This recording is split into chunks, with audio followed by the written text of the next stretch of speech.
heckling from the audience. Okay? He's a little. That's why I appreciate it. You're always prepared. Oh, yeah. He gets sworn in for Justice Field. We're both prepared. He's a Justice down in Fort too. First African American justice in Fort too. Swore him in. Oh, very good. I've been down there. I show. Whole son's over there. That's true. Well, it's never really been good advice either, but it's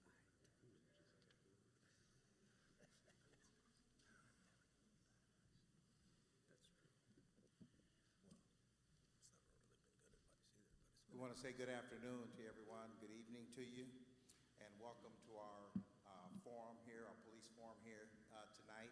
And we're grateful and thankful for our panelists that are here. And so we want to begin with our scripture this evening. Our scripture is taken from Romans chapter 13, verses 1 through 7. And God's word reads, "Every person is to be in subjection to the governing authorities, for there is no authority except from God, and those who exist are established by God. Therefore, whoever resists authority has opposed the ordinance of God, and they who have opposed will receive condemnation upon themselves. For rulers are not a cause of fear for good behavior, but for evil. Do you want to have no fear of authority? Do what is good, and you will have praise from the same. For it is a minister of God to you for good. But if you do what is evil, be afraid, for it does not bear the sword for nothing. For it is a minister of God, an avenger who brings wrath on the one who practices evil. Therefore, it is necessary to be in subjection, not only because of wrath, but also for conscience sake. For because of this, you also pay taxes, for rulers are servants of God, devoting themselves to this very thing. Render to all what is due them. Tax to whom tax is due, custom to whom custom, fear to whom fear, honor to whom honor." May God bless you and God keep you. Amen. Amen. Amen. Let's come before the Lord in prayer. Father God, we come before you thanking you for another amazing day that you've given us. Father God, we thank you just for this gathering, for those who are with us in person and those who are online. God, we're asking that you bless this forum, Lord. Help us to operate in wisdom, in unity, and harmony. We ask that each facilitator be able to accurately just address the needs of the people. We thank you for just allowing this time for us to ask questions and get more clarity so that way we can operate together as one. And just allow your Holy Spirit to dwell in this place. We thank you, we love you, and we praise you. We ask these things in your Son, Jesus' name. Amen. Amen.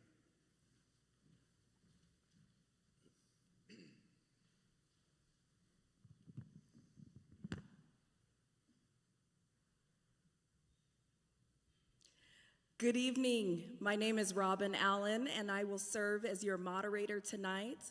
We have a small group, but a very important session that is to take place tonight as we bridge the gap, continue to bridge the gap between law enforcement and the community. Let's not forget that this is also being held live, and it will be televised for posterity. So not only will Mount Zion congregation members be able to access this video, but also members of the community will be able to access it as well. So I want to talk about the purpose of this forum. So again, good evening. I want to begin by sincerely thanking each of you for being here tonight, members of the community, and also thank you to our law enforcement panel. Your presence is a testament to how deeply we all care about our community, about our safety, our justice, and more importantly, our relationships with one another. Sir Robert Peel is the father of modern policing, and he says that police are the public and public are the police. So we must work together. Tonight, we've come together not just as officers or civilians, but as neighbors, people who live, work, and raise families in the same community. Our goal isn't to agree on everything, it's to understand each other better, listen more deeply, and work towards something better together. Our goal is to bridge the gap between law enforcement and the community, not widen the gap, bridge that gap. As we move into this open forum, we know there may be hard questions, difficult stories, and even strong emotions, and that's okay. Honest dialogue isn't always easy, but it's essential. We ask that everyone speak from a place of truth and respect. This is a space where tough questions can be asked and accountability can be expected, but where mutual dignity must be upheld. And so, as your moderator, a daughter of law enforcement, and also a member of the community, I'm honored to be able to facilitate this discussion today. So first of all, I want to start off, I'm going to do my best to name each of these individual panelists in order. And as I name you, just raise your hand, and then we will come back around to give each panelist an opportunity to not only tell you and explain to you what they do for work and what, say a daily regimen may be, but then also to tell you a little bit about, what they are hoping for out of this forum and anything else that they'd like to share along those topics that, have been previously sent to you. And so you'll have 5 to 7 minutes each panelist. So I'm gonna start, District Attorney Anderson, if you could just raise your hand. I see Agent Hayworth, FBI, at the end. Okay, then I have Attorney Brown, Assistant Attorney General. Okay, then I have Sheriff Dykes, San Bernardino County Sheriff. He has with him Deputy Cobbs, San Bernardino County Sheriff. Okay, we have Lieutenant Johnson, Chino Police. We have Chief Dorsey, Fontana Police. And finally, we have our very own City of Ontario, where Mount Zion is located. We have Chief Lorenz, Ontario Police. So can we give these panelists a round of applause and make them feel welcome? We know that you'll have some great questions for them. So if we can start with Agent Hayworth, FBI, and work our way down, please introduce yourself, and then we can get into that 5 to 7 minute discussion about what you do and possibly answering some of those questions. Thank you. Okay. Hello, my name is Sean Hayworth. I'm an acting special agent in charge for criminal division here in Los Angeles. I've been with the FBI for 20 years, serving in both coasts, overseas, a few different places, and but mainly a criminal agent my whole career. Thank you.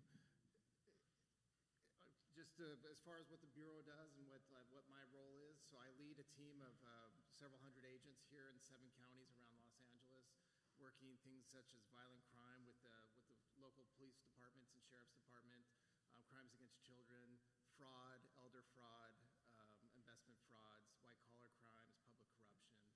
But as you know, the Bureau also works larger events, so many of you are aware of what happened on Saturday in Palm Springs. That was something that we went out and worked with San Bernardino Sheriffs and with Palm Springs PD to find out what that event was. And so we do have a big footprint here domestically mainly, but overseas as well. As far as concerns and hopes, I know you had mentioned that as well. So I'll be honest, my concerns are where we miss things. So I will tell you, in my role, coming up through the FBI, several times we get folks like yourselves who will send tips in, and from those tips, I can honestly say we've stopped things like school shootings, mass killings, not just solving, white-collar crime, but some things as they happen, stopping kidnappings as they were happening as well. So, what I worry about when I hear something like Palm Springs, I look at that individual, I'm like, is that somebody that I could have got a tip from, and I could have stopped that? This situation, we were fortunate where only one person was killed, and which was the person who committed the crime, but another time. So, I would say to you guys, my concerns is for any reason you don't feel like you can reach out to law enforcement, that's not the right thing. Like, if you're not telling us something about a concern you have, I would hope that you would, because I've seen it frequently where we have stopped the worst from happening. And my hopes is that people do learn how to do things, like when I talk about white-collar fraud or whatnot. So for those of you who feel like this doesn't feel right, 'cause somebody's saying I'm going to get 20% back for an investment, I want to make sure like people know like where they can pick up, and educate themselves on how to take better care of themselves, those of their loved ones, if you hear something. So like the community is very important to us. We may not be on the street like those to the left of me, but we certainly are going to stand beside them and make sure that we can protect you as best we can, in a supporting role, an educational role, and then also trying to take evil and put them where they belong as well. 5 to 7 minutes. All right, thank you. Yeah, that's fine. Whatever's comfortable for you. I think I can use both of them, actually. There we go. Good afternoon or good evening, everyone. My name is Damon Brown. I serve as Assistant Attorney General for the state of California.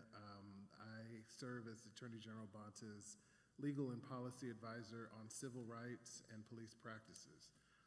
And so I'm happy to be here today. I was sitting at this table with some of these same colleagues a few years ago, so it's really great to be back. And really, I see the role, or my role, is to advise the Attorney General on best practices in the policing context for community policing, making sure that law enforcement is engaged in constitutional policing, and making sure that law enforcement has the resources that they need to do their jobs effectively, while also protecting the community and making sure that there is trust built into the way that policing is done, making sure that everyone's rights are protected, everyone's interests, that officers are safe to do their jobs, that people are safe in their homes and in their communities. And so the work that I do takes many different fronts. Attorney General Bonta really believes in being in the community, which is why I'm here this evening. He set up our Office of CARE, which stands for Community Awareness, Response, and Engagement. He says a lot of times people envision the Department of Justice as big buildings with people in suits walking in and out, but they really don't know what we do and how we can work with community on issues of interest and concern for them. And so our Office of CARE is in the community, setting up different events and meetings and making sure that the community feels connected to the work that we're doing, and that some of the things that we're doing are able to be informed by what people actually need and desire that is still within our ability and our lane to provide. And so in that sense, we work regularly with law enforcement. I think every agency up here, at some point, there's a touch point. We have joint task force with the FBI on criminal matters. We work with DA offices as they investigate and prosecute crimes. We work with police to make sure that they are informed of changes in recent developments in the law. We provide guidance on best practices, and when necessary, we have enforcement actions where we investigate and sue when law enforcement has broken the law. I'm happy to say that no one on this stage am I involved in any of those matters with anyone here, but it is a necessary function of the Attorney General as an oversight agency statewide to make sure that all law enforcement is engaged in constitutional policing. And so, as was mentioned earlier, we rely on information from the community to help us in that regard and to open those lines of communication. So happy to answer any questions that folks may have.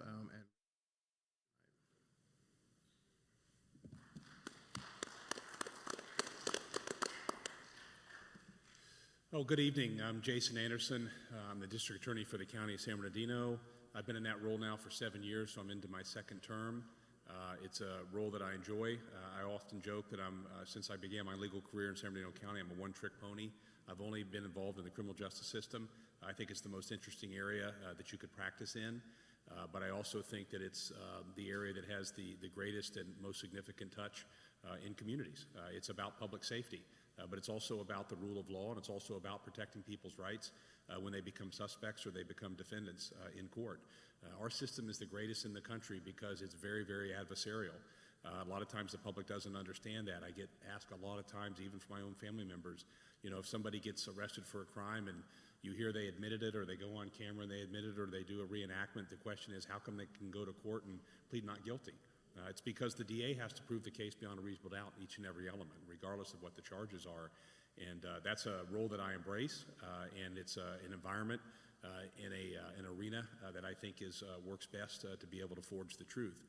When I'm ever at a forum and an opportunity sometime to talk about individually the office, a lot of the components that people don't know about, I like to give some of the statistics, because in the community I realize that some people don't really realize how big the office is, and with our other justice partners, how big the criminal justice system is in San Bernardino County. So let me just give you some statistics to give it in a context. So on average every year, the San Bernardino County District Attorney's Office reviews about 65,000 cases a year. Now, to give you some context, our office is about 650 to 700 employees. We're budgeted for about 226 attorneys. We have about 65 investigators. We have about 70 victim witness advocates. And then the remainder of our staff is made up of investigative techs and our administrative and clerical. And so it takes a number of people to be able to process 65,000 cases. We do not file 65,000 cases. We generally reject or turn down about 20,000 cases. Now, some of those decisions that my colleagues make are to the chagrin of the gentleman sitting to my left, that we turn cases down because sometimes we just have to indicate we can't prove a case beyond a reasonable doubt. That is our standard. Even though, obviously, law enforcement arrests people with a standard of probable cause, when that case comes to our office, if we can't prove it beyond a reasonable doubt, it will be a turn down. So many of our cases that we get out of the 65,000 are turned down. Some of the cases, we just can't develop a suspect. We don't know who did it. There are a number of cases that we turn down because there's no value in prosecuting it. It's a resource issue. You can't handle 45,000 cases in a court system, particularly in a county where we are historically down 28 judges, 28 judgeships in this county. Those are the state metrics that we need. So we have to understand what our local resources are. And as a district attorney, we have to prioritize what we believe the residents in this county think are priorities. And in my opinion, those are serious and violent crimes. Those are recidivists. Those are people that are involved in domestic violence, involved in hurting children, involved in hurting innocent people. The other area of priority that we have is we realize the rise in mental health. And for years, there have been mechanisms in this state with mentally disordered diversion, a emphasis on individuals where their crimes are the origin of mental health. We want to see if we can't get those individuals some type of treatment rather than incarceration, because if we can deal with those mental health issues once they get into the system, we don't want them back out on the street with the mental health issues, because then they pose a danger to all the guys that are sitting to my left. And those are the instances oftentimes that confuse the public about how come the cops can't sort out mental health in 30 seconds when they come up on somebody. Well, if they're in a court system, I think it's my responsibility and the justice partner's responsibility to try to sort that type of thing out. And so within the DA's office, we have a number of units that prioritize those serious cases. In every major division, we have gang units. In every major division, we have family violent units that deal with domestic violence, that deal with crimes against children. We deal with elder crimes, elder abuse. And so our number of specialty units focus on what we think are the priorities. Oftentimes we get cases in the news that become rather high profile. We've had some arson cases over the last couple years that become high profile. We've had some high profile unfortunate murder cases. Obviously we have a homicide unit that is devoted to many of our homicides. I want to just let you know that we take some pride in that. We didn't develop a homicide unit because we have a problem with homicides in San Bernardino County. Whenever I say that, some folks in my office go, "Hey Anderson, be real careful about touting your homicide unit because it sounds like you're rooting for murders." Well, I'm not rooting for murders. Post-COVID, we've had a real backup in the court system because, again, our limited resources in our county because we're down judge spots. But we have family members of murder victims who have waited years and years and years to have their cases heard in court. And so our homicide unit was developed. It was actually a $4 million budget increase from the Board of Supervisors to increase our personnel to be able to proceed on homicide cases. Now, homicides are down in our county, which is a great thing. Violent crime is down in our county, which is a great thing, but the backlog of murder cases and family members wanting justice was really getting to a head, and so we convinced the board to fund that unit. I want to report out to members here and to people online that last year was the first full year of our homicide unit, and in 12 months, that homicide unit completed 15 murder trials to verdict. And that's just the homicide unit. That doesn't include gang murders, family violence murders, and general murders. So we took a lot of pride in that we were able to bring justice to individuals. I'll finish off by talking about one of the things that I've concentrated on in the last 7 years that I've been the DA is that I'm always, even within my own family, I'm still not sure my mom, and I'm going to say this because she's not watching, she's back in Virginia, I'm still not sure she knows what I do. And so she'll ask questions, and so I get that in the general public, and so people would wonder, what's the DA's office do? So when I came in, I thought, I want to establish a community commission in the DA's office. And everybody said, what are you talking about? And I said, I want to meet with members of the community every 4 months for 18 months to educate them on what the criminal justice system is and what your local DA's office does. So I developed a community commission. That's what we call it, the Community Commission. I went to each Board of Supervisor in the county, and there's 5 of them, and they each have a separate district. And I said, I want you to appoint 3 people out of your district to meet with me for 18 months every 4 months. So we're beginning on June 13th, the 5th year of doing that since I've been there. It took us a year to get it on board. And so the current Community Commission, the 5th one that I'll meet with, is coming up on June the 13th. What's great about that is I spend the first 2 weeks, the first 2 meetings that we have, is I explain in detail what I'm kind of explaining to you guys tonight. And then I'll allow the community members to actually pick the topics that they want to discuss about the criminal justice system. And when you realize you get a diverse group of people from around the county that see things different politically, they see things differently socioeconomically, demographically, it's amazing to be able to put people in a room and have really, really healthy and sometimes very aggressive debate, and all of these folks end up being friends at the end of the 18 months. And they learn more about the criminal justice system than they ever knew, and they actually give us guidance on the criminal justice system. We have changed the way we operate in the DA's office in ways that residents have suggested that we operate, whether it's the way we reach out to victims, whether it's the way we inform the public about our cases, and we take great pride in that. So I only say that to say our current commission is set, but in about a year, if you live in a district and you're interested, you reach out to your respective supervisor, and I would love to have you on that commission. I'll finish by saying this. The other thing is that educational component goes along with something else that we developed about 4 years ago that we're in our 4th year of iteration. Post George Floyd and social media taught me 2 things, right? People are much more interested in the criminal justice system than they ever were before social media was around. And there's a lot of social media lawyers, what I'll call social media lawyers. They don't know what the heck they're talking about. And a lot of those social media lawyers are young people telling other young people what to do if the cops are around. And a lot of times it's not advice that's based on the law, and it would endanger both the young person and law enforcement. And I thought, you know what? When I was back in school, I learned about the Constitution. I learned about my civil rights. I had a civics class. They don't teach that anymore. So we developed a curriculum called Civil Liberties, and we went to the County Board of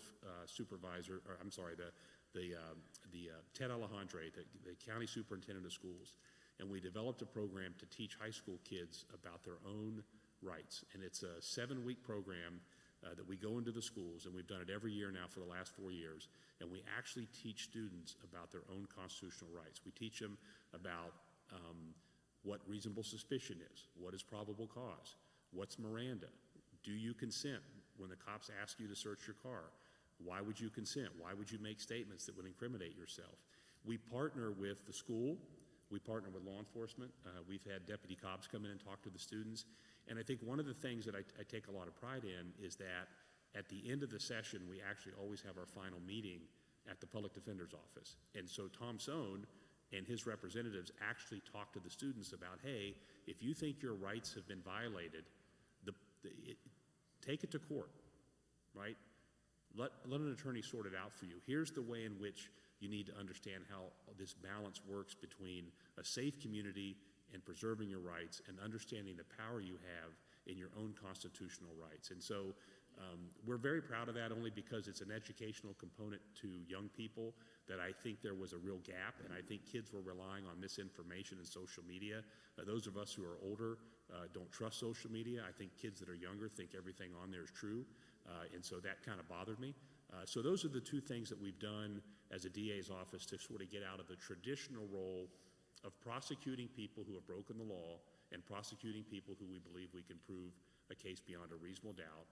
Focusing on reducing recidivism is the outreach of the educational component through the Community Commission and also the Civil Liberties Program in the schools. Thank you very much. Thank you. Sheriff Dykes. Hey, good evening, everyone. My name is Shannon Dykes. I'm the sheriff of San Bernardino County. There are 58 sheriffs across the state of California, and each one of the counties are represented here in the state. We're an elected office. I was actually appointed back in 2021, and then I won my election in 2022, and I'm basically midterm right now in terms of the election itself. So what does the sheriff do? The sheriff is responsible and has a number of mandates really that come from the state and state law. One of them is to run the corrections operation. So what does that look like in San Bernardino County? Well, we have a 7,300 bed capacity. We're the 7th largest jail system in the United States. Our average daily population of inmates in jail is running about 4,200 to 4,500 at any given time. In the past, we've booked up to 82,000 people a year. On average, right now, we're somewhere between 34,000 and 40,000, just to give you some round numbers. In terms of the correction facilities, we have them located up in the high desert, in Rancho Cucamonga, and also the Glen Helen Rehabilitation Center and the Central Detention Center in downtown San Bernardino. So we have a pretty big footprint as it relates to having to run the correction system in San Bernardino County. Now, on the patrol side of things, we have 14 incorporated cities that the sheriff is responsible for law enforcement services there, and we work in partnership with all 10 municipal police departments also in the county. And one thing I really want to emphasize when I say that, the chiefs of police and the sheriff and the DA, all of us, we are like this in terms of when somebody needs resources in any one of our communities, we're all coming. And the example of that played out on national news not long ago with the swatting call that was in Loma Linda. And really within 45 minutes we had 300 officers at Loma Linda. And thank goodness it was false. But I just want to use that as an example to know that no matter what community you live in, please know that we all work together and we work on a philosophy. I say on a regular basis that the answer is yes before the phone even rings. We're going to be here to help you. So if we play this out, we all know San Bernardino County is a huge county. It's 20,000 square miles. So you imagine I've got some deputies that have patrol beats that are 5,000 square miles. It's a significant area to cover. And I have wonderful people that total a little bit over 4,000 that help me take care of that job. Jason mentioned a number of things and specialties that they do. We have similar offices that do the investigations to get them to Jason's office. Crimes against children, SWAT, homicide. We have a vast organization that's really covering all those areas across this county. So it's kind of an interesting dynamic, if you will, as far as when you wake up in the morning, you think you may be doing something and it changes every day. And I would say that even for the newest deputy that comes on board with us. A number of things that are going on right now, Jason touched on mental health. You probably wouldn't think it, but your sheriff's probably one of your biggest champions for really defining what the mental health system is, what is portrayed in the media, and the capacities that we actually have to be able to help people. And I think some of those capacities, if you really knew what was going on and what the courts had to deal with and what Jason had to deal with as far as places to get those people for help, it's pretty dismal. Are we working on it and trying to make it better? Of course. But it's a problem that really lands on the front doorstep of law enforcement. And I can classify that for you. I have a HOPE team. It stands for Homeless Outreach and Proactive Enforcement. We've had that team for a decade. And in San Bernardino County, when we're talking about homelessness, on average, we have about 2,000 folks that are suffering from comorbidity with substance abuse and mental health problems. And of course, those manifest themselves in the street. And this is one thing I really love to do venues like this, because your law enforcement officers are out there doing your bidding, but what we can share with you is really the street view, not the view the news is telling you, what's actually happening in our streets, what's going on, and really what we feel is needed. So that's something that I try to champion quite a bit, and that's also from my foot in the incarceration camp to get people help and transfer that help to the streets. And then also, what is actually going on? What resources do we have to refer these people to and take them there? And my HOPE team gives me that window, if you will. So when you have, how many of you have heard of the point-in-time count? When we're checking that. So that point-in-time count many times is measured up against an app that we have where we're able to contact folks that are homeless, and instead of making 6 contacts to the same person, realize that is one person, and then what are the true numbers. So we're able to help out in a number of ways, and we have a number of relationships, and we're constantly evolving as it relates to that. So since I've been the sheriff, switching gears on you, and we're going to talk about crimes of violence, officer-involved shootings. Since I've been the sheriff, we've had 77 officer-involved shootings. Folks, if I were in this same event and I was talking to you 5 years ago, if we had 2, it would be significant. But we're in the 70s. San Bernardino County is number 2 for recovering ghost guns next to Los Angeles. If you think about the population that we serve as the Sheriff's Department, it's over 2 million people. Los Angeles serves 9 million people, and we're number 2. It should say a lot about what your deputies and what your officers are doing in this county in terms of trying to get those guns off the street before they get to us as a public. So that's one thing that keeps me awake at night. But here's the biggest thing that keeps me awake at night. Right now, as a community, we focus on the colors red and blue far more than we focus on our humanity. And really what I truly believe is the middle of the road, and really the moderate viewpoints where we all want to live, work, and play in a county that takes care of us. And I can tell you that is our county vision. The county vision is to make this a place where you want to live, work, and play, have your career, raise your kids. And I will leave you with this before we move on to Rashad.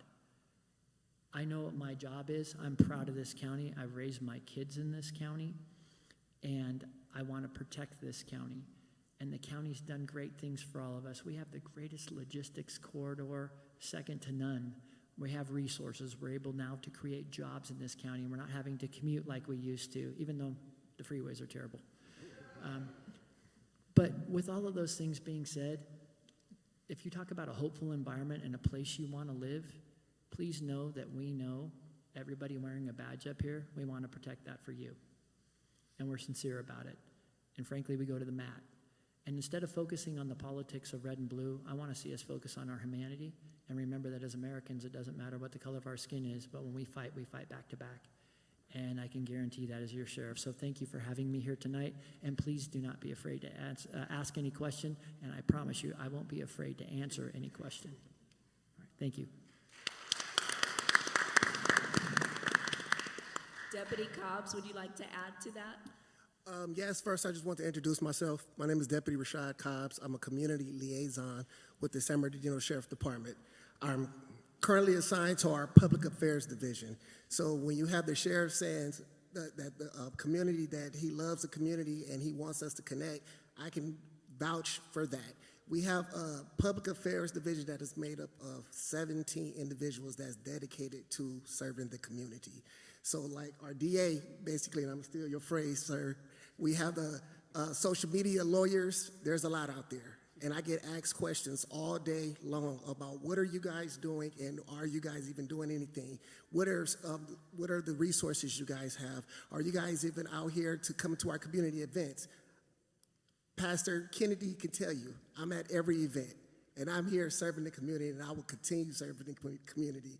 So if you guys have any questions, if you guys are looking for jobs, I'm also on our recruiting team. So if you guys are looking for any jobs, and if you don't want to carry a gun and badge, but you want to do something that's sitting behind a desk, come talk to me, and I can connect you. Thank you, guys.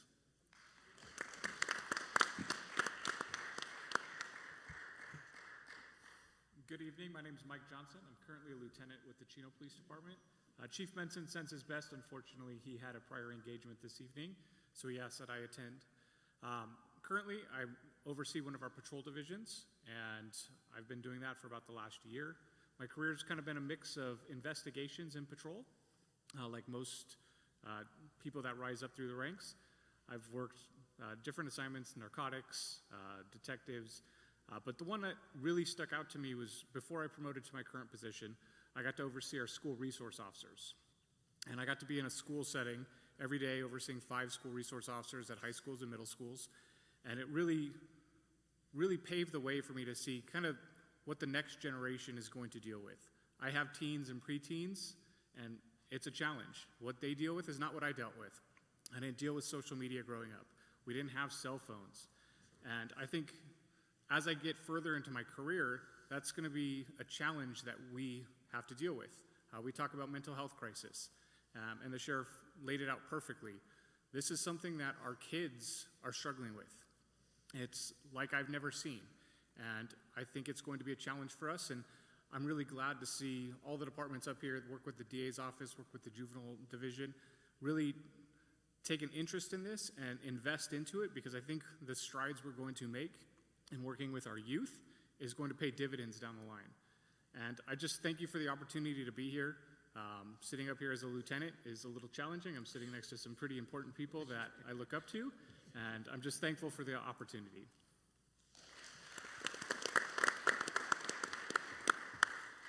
Good evening, everybody. My name's Mike Dorsey, and I have the incredible honor of being the police chief in the city of Fontana. I have approaching 33 years of police officer service, but it really started in my youth. At 15 years old, I was engaged in the Explorer program, and I knew this is what I wanted to do.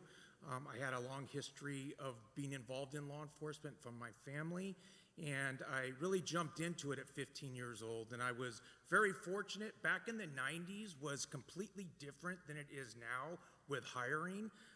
There would be one position open in a law enforcement agency and 500 applicants. And now, one of my biggest challenges with the City of Fontana Police Department is hiring folks. So completely transitioned from where it was so hard to get a job in the 90s to where today, like, I'm begging for cops to come and work for a law enforcement agency.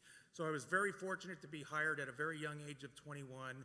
I've been with the city of Fontana for 29 years now, coming up on 29 years, and really have worked, managed, or supervised every single position within the Fontana Police Department. I started as driving the black and white police car, patrolling our streets. So I have a really good grasp of what it is to be a law enforcement officer that's working the street, and all the way up through the different assignments, the different responsibilities I've had in the organization, up into what I am holding now as the police chief for the last 2 years. So I'm still a relatively new police chief. I have not figured it all out. You can ask everybody, pretty much everybody on this panel, like I use them as a resource. They're a great resource. I reach out to them all the time to get some collective input on what I'm doing, because sometimes I feel lost and I feel drowned with everything that comes at me. But that's one of the challenges of my position. What I do, in short, I see my role as a police chief as just really a bridge between the department and the community. And I want to shape policy and culture for the common shared commitment of public safety with my community of Fontana. And I feel that I am blessed because the Fontana Police Department has a really good relationship with with our community. And I think when you look across the country, you don't always see those great relationships, obviously, with police and community. But I'm blessed. I don't have a lot of issues with my community. They're incredibly supportive of the Fontana Police Department. They're incredibly supportive of the men and women that go out there every single day and do an incredibly tough job that is often one of the most critiqued and most challenging jobs in the country currently. So I'm blessed to be able to lead those folks, and I appreciate the offer to be here tonight and willing to answer any questions that I possibly can for you. Thank you.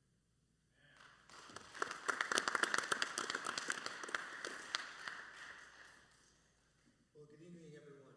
I am your host, Police Chief Mike Lorenz, here in the city of Ontario. And my first mission is to see if I can talk longer than the District Attorney Jason Anderson. So everybody get comfortable, sit back, and you're going to hear a lot about myself right now. I'm just kidding. Chief Dorsey used a word, and I don't take that word lightly. I'm a very blessed man. For 31 years, I've been doing public service. So 4 years with the United States Air Force, got a chance to, had to put myself through a police academy at a time where, I think this is kind of a fitting honest to say. I called over to the Los Angeles Police Department back in 1997, and I said, hey, I need to get a job. I just got out of the United States Air Force, and I need to have a job. And they said, okay, tell us about what you did in the Air Force. I said, I was security police. They said, okay, well, what race are you? And I said, well, I'm white male. They said, well, don't apply. And I said, well, what do you mean don't apply to the Los Angeles Police Department? Best police department anywhere. You're Los Angeles, the biggest agency, don't apply. They said, well, right now we're trying to become a diverse agency, and you'll have to score higher than anybody else to be a police officer. And I thought, wow, that's very interesting. And the reason why I bring that story up is it tells you kind of cultural shifts in everything that we go through. And what our jobs as chiefs up here, sheriffs or district attorney or whatever, is to learn from the past. We learn from the past, and then we make better decisions as we go forward. So then my journey was, well, how do I become a cop? I put myself through the police academy, and I was blessed. I'll use that word so many times. I was blessed to be hired by the city of Ontario in 1997. So for over 27 years, I've been working for the city of Ontario, only law enforcement agency I have worked for, and I assure you it will be the only law enforcement agency I will work for. And why am I so blessed to be this police chief? The city of Ontario is 52 square miles. We have almost 200,000 population. Daytime population is about 500 to 600,000 people. We have 5 members who sit on our city council, and all 5 of those members are members of this community, and they are 5-0 in support of public service. They care about our community, our citizens. We have a city manager that used to be a city manager in LA County, actually where the county I grew up in, and then he found the city of Gracious Living and decided to come over here for a better experience, and I won't call him out for sitting in the back of the room right now because that would not be nice to him. But when you have that, and then you look at our district attorney, and Jason was very humble. Jason used to be a council member here in the city of Ontario. So we have a person that's very familiar with this city. We have a sheriff that speaks nationally. He speaks at the state level. He speaks at the community level for legislation, for our residents, for our community to be better. Chief Dorsey talked about wanting to be a cop his whole life. I didn't. I actually did not want to be a cop. But it was one officer one day that took off his gun belt. It was a DARE officer, the drug abuse recognition officer that came out to our school, took his gun belt off and played basketball with us. And when he did that, I was like, wow, this guy's actually human. He's not a robot. He's not a machine. He actually cares. And so it was because of that experience that I thought and that I saw, I was like, wow, that was pretty neat what he did. But going back to the blessed part of that and the human aspect of it, I get to work with 450 people at the Ontario Police Department who care about this community. They are the best law enforcement officers out there. Granted, I told you we have 200,000 residents. We have 316 sworn employees that are police officers, and then we have about another 150-ish that are our professional staff members. How does 316 sworn law enforcement officers be able to secure a city of 200,000 people with a daytime population of almost 600,000? The only way you do that is community engagement. You cannot do that without your community. And I'll bare my soul a little bit for you. Young, dumb Mike Lorenz as a police officer. The community doesn't tell me how to police. I police the community. I'm the one that went to the academy. I'm the one that does this. I'm the one that knows the streets. I'm the one that knows the crime out there. A little bit more mature, Chief Lorenz understands that you don't police without the community. The community tells you how to police. They're the ones that need the police officers for the community. We listen to our community and we see the needs of the community. Our community is very hardworking, middle-class people that want to be safe. They want to go to a shopping center without somebody defecating in the shopping center. They want to be able to go pump gas without somebody bothering for coins. They want to see that their tax dollars are being used for benefits of a safe park where they can take their children to go down a slide without a needle that they're worried about and how that's going to poke their child. And I'm blessed with those 316 officers that kiss their family every night or every morning and know that they're willing to come to this city to potentially make the ultimate sacrifice so somebody could be safe, that it may cost them that ability to not be. And those people right there are what keep me coming back every single day to do this job. And, you know, there's this thing right here. It's funny that we're in church. This thing's the devil. And this devil right here is what keeps me up at night, because at that phone call that happens at 2 or 3 or 4 o'clock in the morning, nobody's calling to say hi. Nobody's calling to say, hey, Chief, how you sleeping? You know that that's something very bad that happened to someone. And it does very much matter who it happened to. But you pray it's not one of your officers, and you pray it's not somebody from your community that was a victim that didn't deserve to not be able to go home to their family. So those are the fears that keep me up at night, just a little bit about that. But I'm just so blessed to work with the people that are up here. I got Sergeant Sturgis behind you, Officer Sequoia Payton, who I know is around at Mount Zion Church. I have a great stakeholder in the city, Pastor Kennedy, that we speak often with. And I'm just very blessed to have a community. And kind of the last thing I'll share in this part of it is, back when George Floyd happened, back when civil unrest happened, there was rioting going on all over the place. We had it regionally, we had it throughout the state, throughout the nation, and actually it was going on international, correct? We did not have one thing happen in the city of Ontario. That's because of the strength of this community, and it's because of the strength and the engagement of our police department and going out and working with incredible officers that are sitting in the crowd right here. And that part of it and the buy-in that all of us have together and that level of trust is built and trust is earned, but you could lose it in a moment's notice. So as long as we continue to talk and we continue to communicate, at the Ontario Police Department, I'm very proud of this. We speak 9 different languages at the Ontario Police Department. We have, to include sign language. We have a Spanish-speaking academy that we do. We have an English-speaking academy that we do as well, where we invite the public, come into the police department, and we teach them everything about Ontario PD. You get to walk the hallways, you get to go through scenarios, you get to do everything, because we can't work with our community if our community doesn't understand why we do what we do and how we do it. And that's all because of that supportive council, supportive city manager's office, and a supportive community that is willing to invest in that service. So, thank you.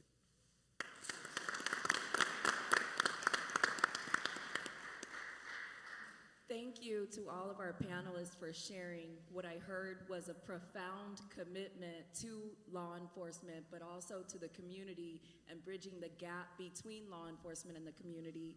I feel like you've all shared not only your professional experience, but also you've shared from the heart. So thank you. Can we give the panelists again another round of applause?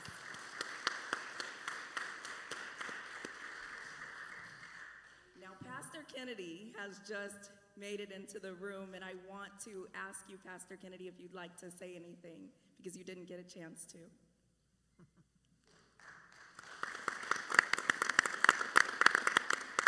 Good evening. Thank you all. Good evening. Thank you for joining us this evening. This is a critical part of what we do in the community. Oftentimes, our community members struggle because all they know about our law enforcement officials is something that happens in their home. Someone gets arrested. But there's a whole lot more to our law enforcement community. And so this forum is designed to help us see who really is involved in our law enforcement community. What do they believe about positive policing? How do they go about doing that? How do they engage our community? And so that's why we have these kind of forums. When I make a call to these gentlemen, they answer and they show up. There's something that should happen at this point. Okay, when I make a call to these gentlemen, they show up. And so thank you all for coming. And let's continue. I'm out the way. You want to engage. They're here because they're our guests, first of all. They're our guests. They're guests of this church and this community. And we will love on our guests, and they're not afraid to engage in hard stuff. I also want to recognize one of our council members who's here, our city manager. You all stand up because people, all right, and amen, thank you. Do we have any more officials who are here that I did not recognize? Any other officials? All right, LA, Ontario, all of our other law enforcement officials in the audience, please stand. Thank you for being here with us. Thank you. All right, who's this young lady? Thank you. I know she was trying to get here and bad weather stopped her. She sent me a note. Thank you. And the reason I always let Congresswoman Torres know about this event, because she is one of the biggest fans of this event, and she speaks about this on the national level and why it's so important for us to bring law enforcement and community together so that we function together. We're neighbors. We're community. It's not them versus us, it's us. Is that all right? So with that in mind, let's move forward. Thank you, Robin. Thank you, Pastor Kennedy. So as many of you know, this is a follow-up to previous forums that we held. And the previous forums, some of the community members dictated that they wanted more interaction with our panel. And so in that vein, you may have 3x5 cards or some sort of card. If you do have questions, we have Dante here who will get his attention, and he will pick up your question, and we'll be able to get those questions to our panel. Okay, so the first question, I heard the district attorney Anderson talk about mental health. I heard Sheriff Dykes talk about mental health.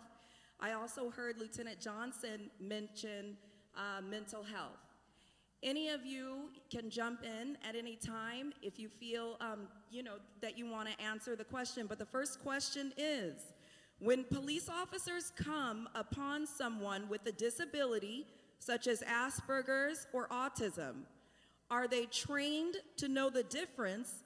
If they do, why don't they get treated differently? Social skills keep them from understanding what so-called normal people understand.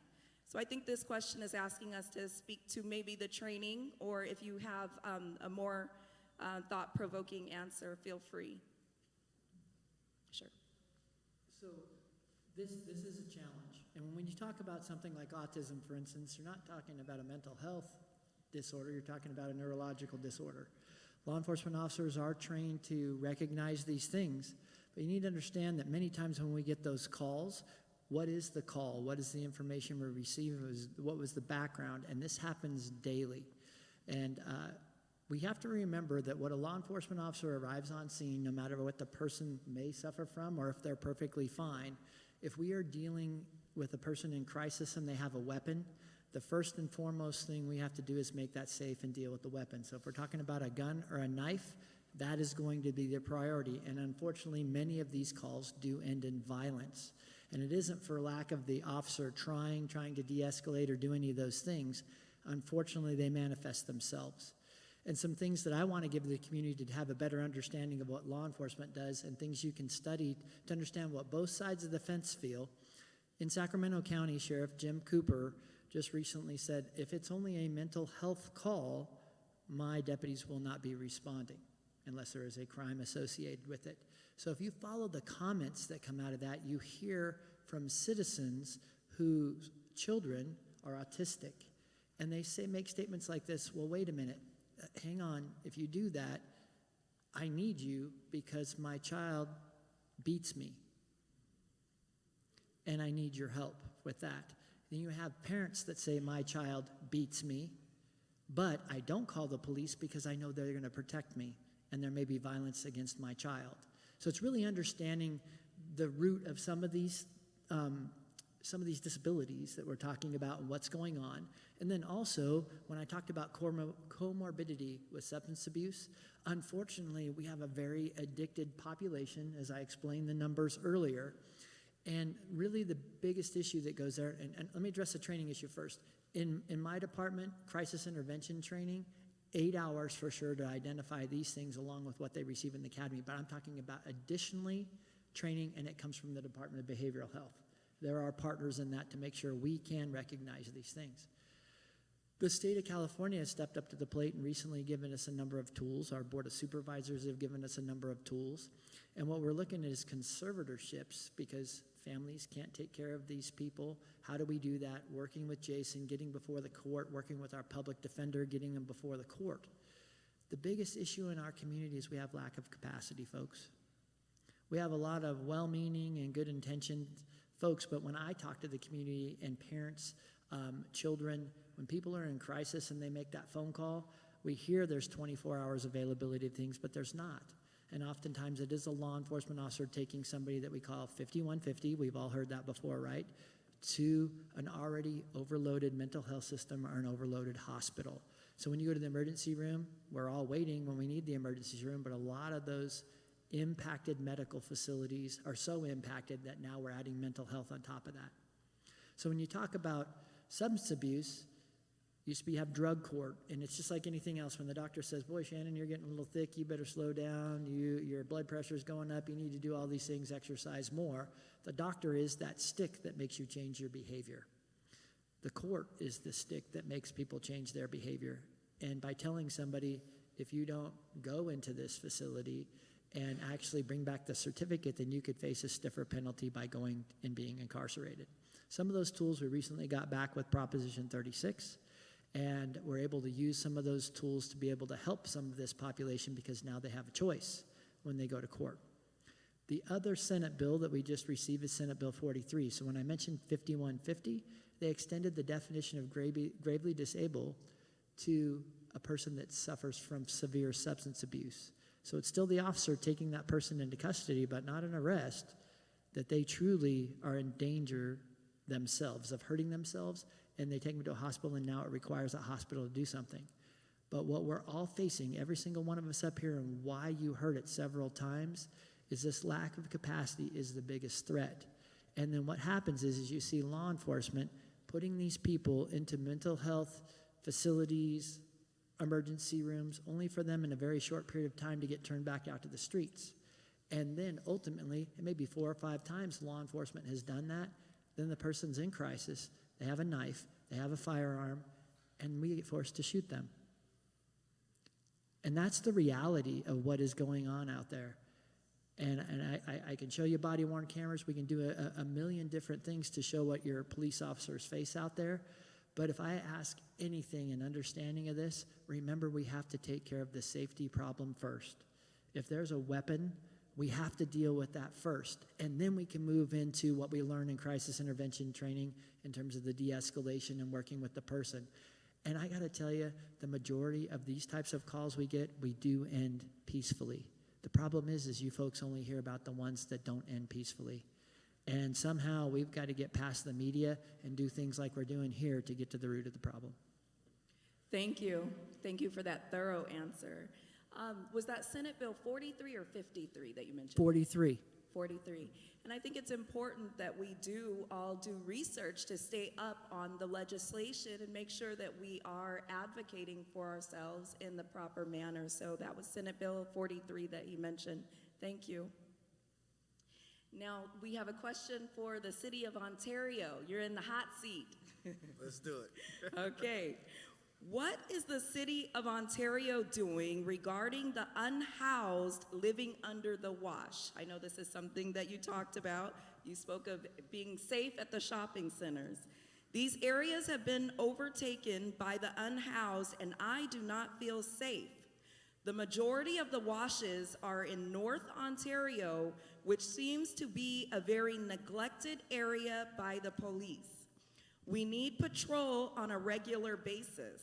I am unable to shop at the Smart and Final on 4th and Grove due to people in the area taking drugs, begging for money, and just allowing the area to look and feel dangerous. Can the police and City of Ontario commit to patrolling this area and doing something about this very problematic area?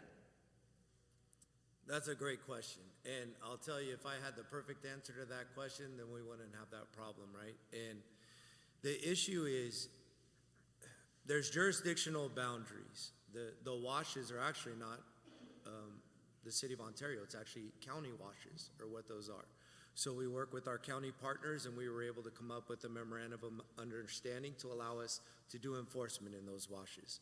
And then we had to figure out, well, how do we get some teeth to tell the people that they have to leave the washes? So we were able to work with the DA's office to now do trespassing letters, and it was under exigency.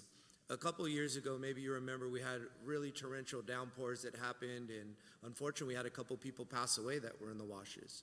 The reason they passed away was all of the trash and debris that they had with all the immense amount of water that came so quickly essentially trapped them, and that's what caused them to pass away. So now what we did was it sounds terrible to say we took advantage of that, but we learned from that, and we created exigency laws that said if we have rain, we have our area to go out. We tell them, to clear it for the hazard of it and to protect their lives. But now what we started doing is we've done proactive patrols. Actually, our deputy chief was even down there. Lopez was down there with our bike guys, and they were going out there and they were citing as many people as they can.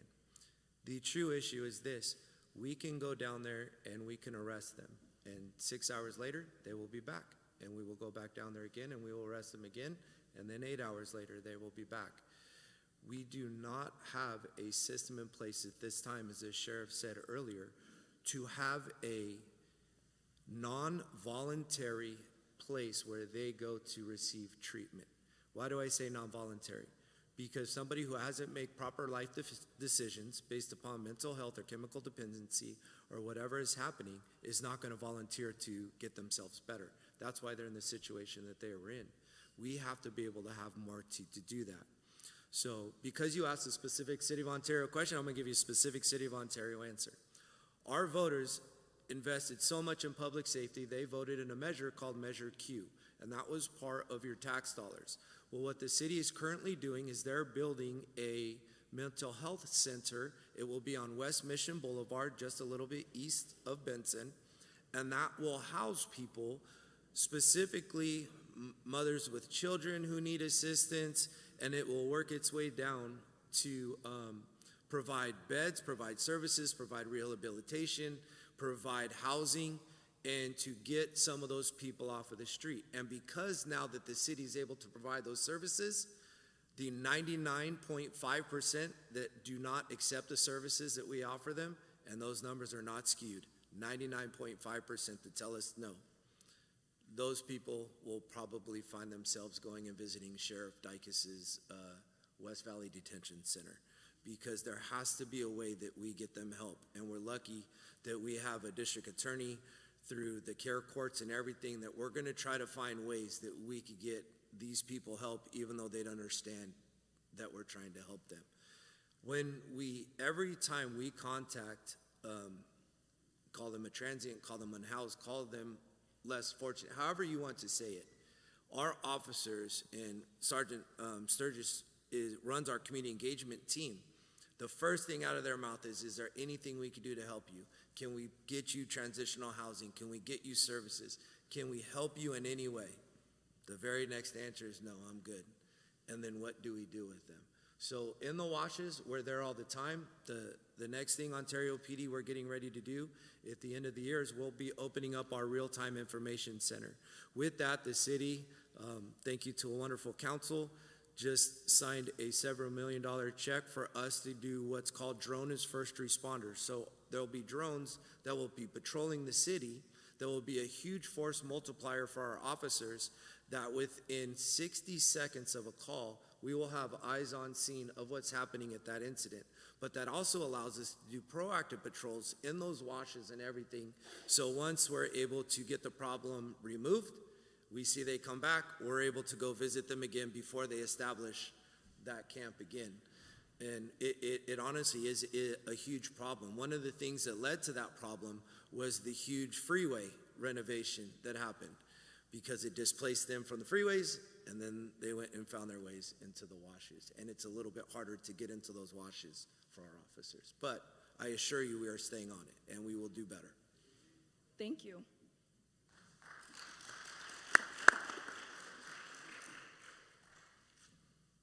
We heard Chief Lorenz talk about some programs that were going to be down on Holt. Can you mention that again?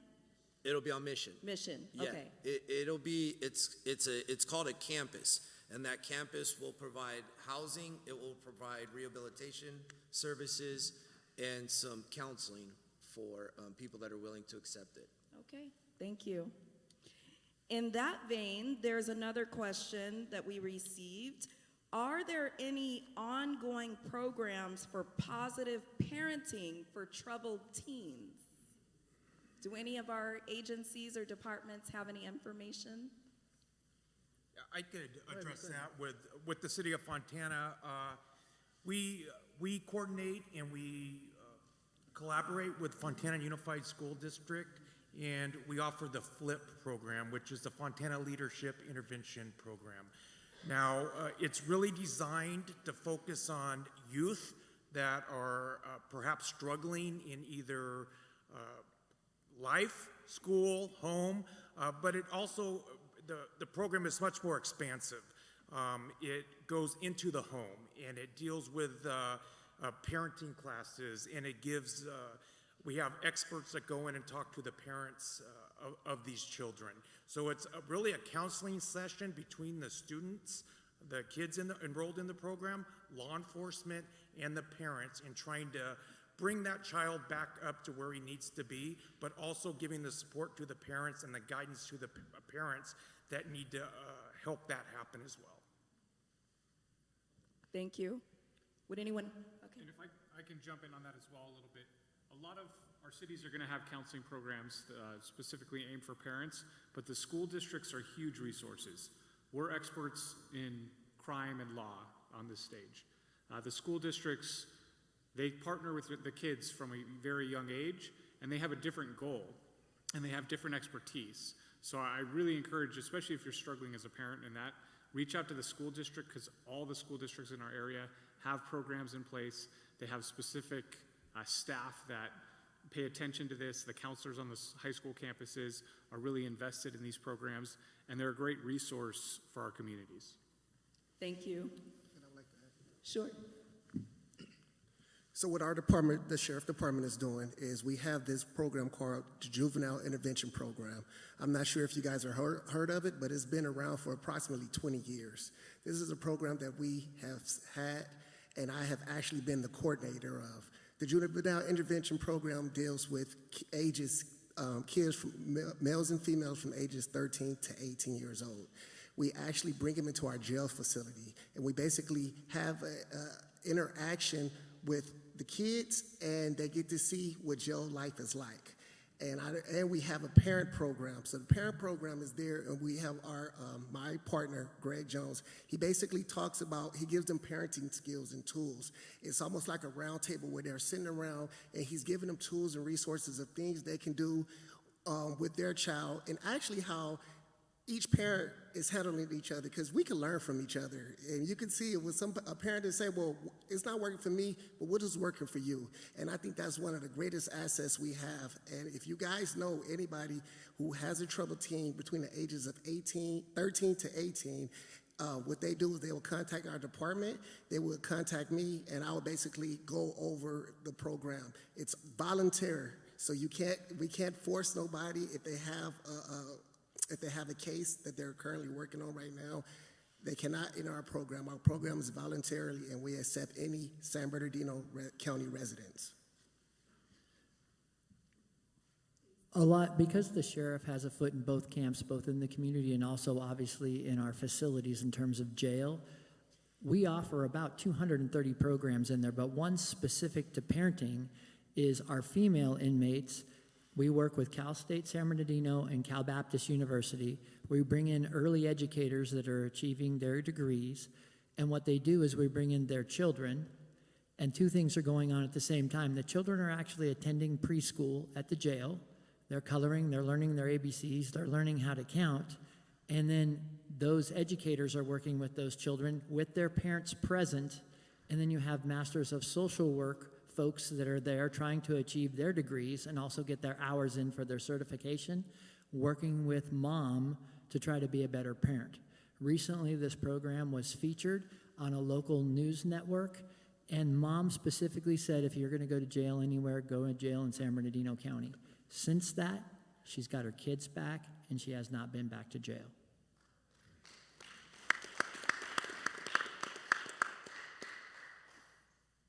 Thank you. The next question.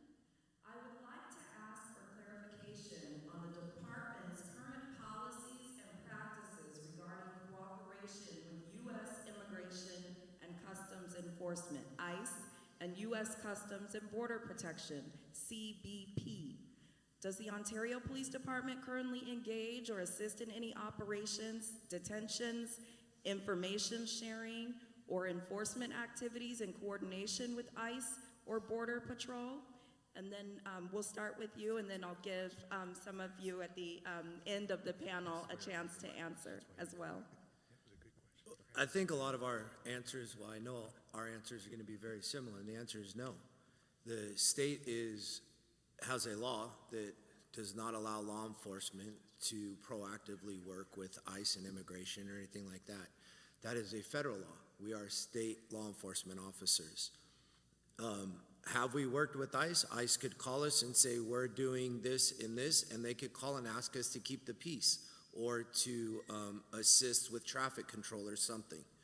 Our job is to look out for the community and to make sure that any situation is safe. We do not actively work with ICE in their immigration enforcement.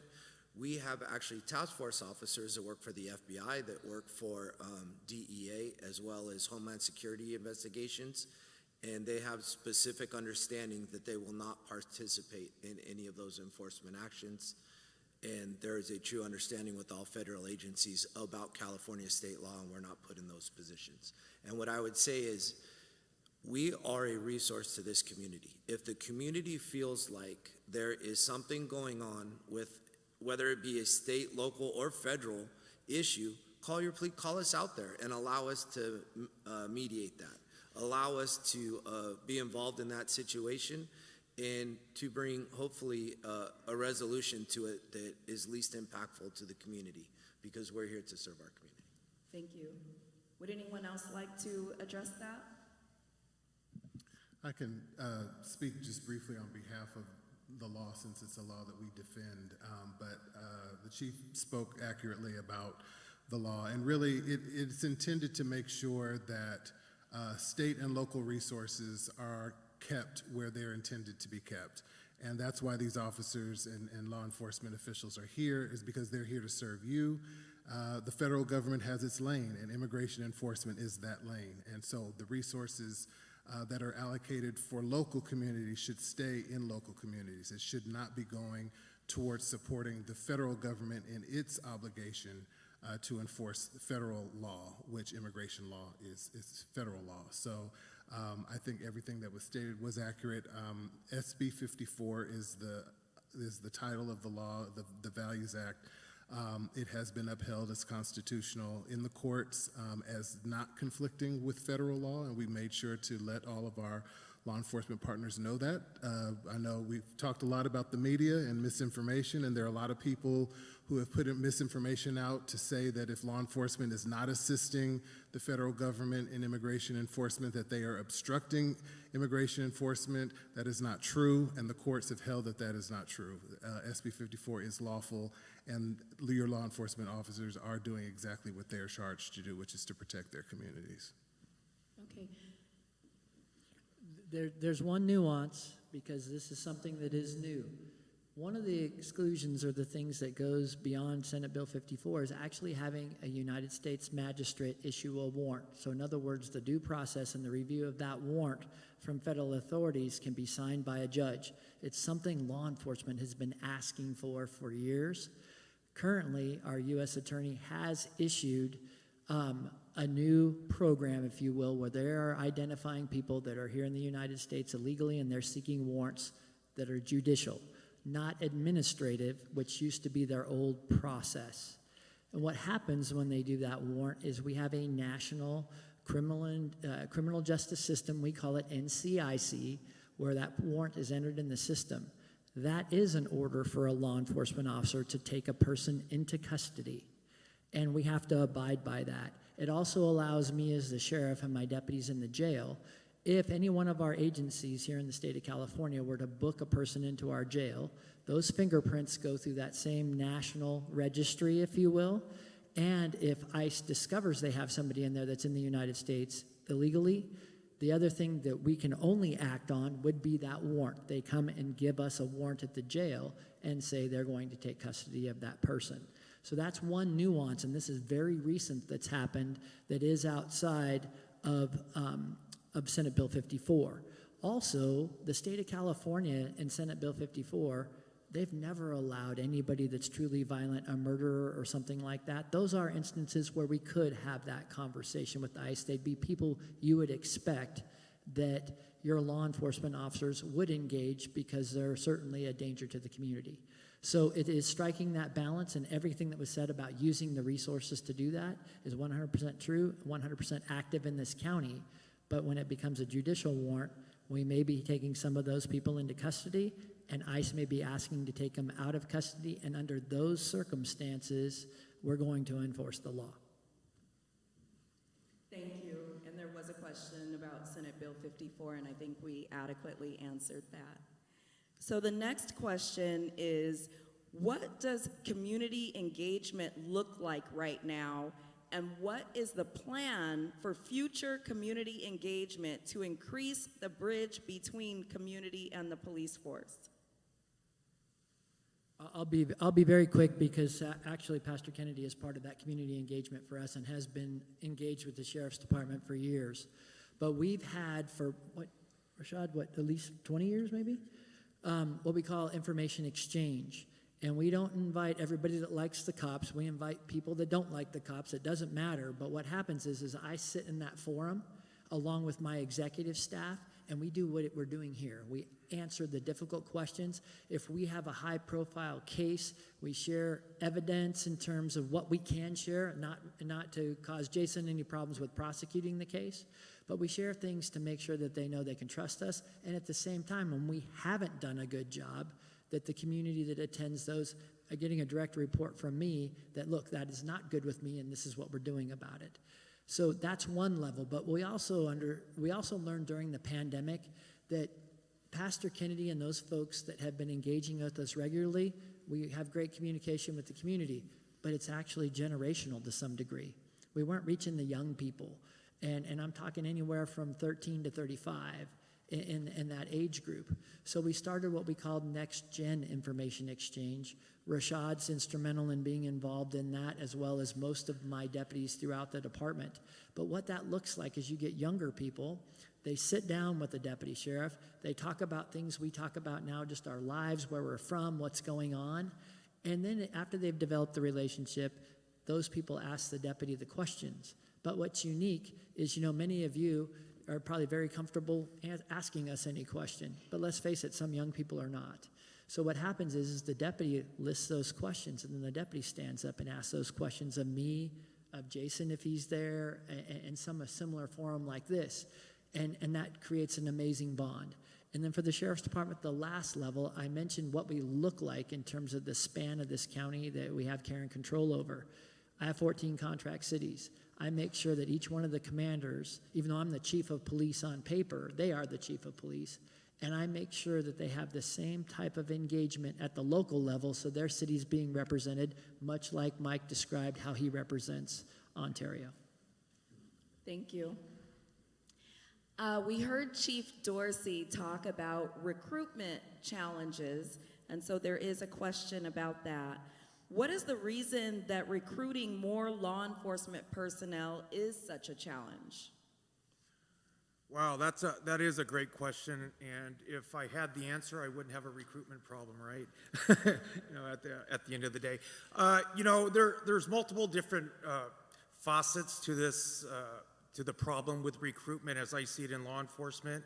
And I'll be blatantly honest, our younger generation, a lot of them do not want to get into law enforcement. And whether it's a cultural thing, whether it has to do with some of the negative perceptions of law enforcement, I have a lack of applicants that simply do not want to engage in the job that a law enforcement officer does today. Outside of that, when we talk about recruitment, I'd be remiss if I didn't talk about retention. And I've seen an exodus of law enforcement officers at the Fontana Police Department that have simply grown tired of the job. It's not worth it to them. It's not worth raising their family in California, and they're leaving the state. And I'm losing good, tenured, experienced cops because of the dynamics of what they have to deal with on the street on a day-to-day basis. It's really challenging for me when you have what appears to be good applicants coming in, and you learn that through the background process, which is extensive into any law enforcement agency, that very young folks, usually typically between the age of 18 and 21, lose their way. And it's usually out of high school, they don't have a clear path, and they make life decisions that at that moment when they're applying for law enforcement, I can't take the risk to bring them into an organization that I value so highly with the caliber of people that work in the organization. And it's frustrating for me that I have relatively good people that have made errors in those 3 to 4 years of their upbringing of 18 to 22, that they just haven't realized that their errors in the way they've lived their life are currently preventing them from becoming a law enforcement officer. So it's really challenging. When we talk about public engagement and recruitment, we're out there and we're trying to seek the folks. We're not going and we're not talking to the folks that are in their criminal justice classes. We know they want to go into law enforcement.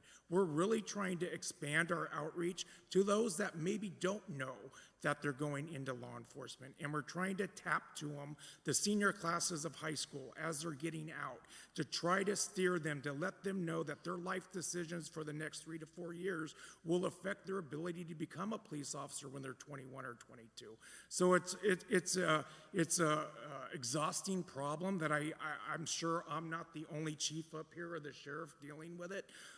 But we're trying everything that we can to continue to recruit great men and women that have a servant's heart, that want to go out in the community and make a difference. Thank you.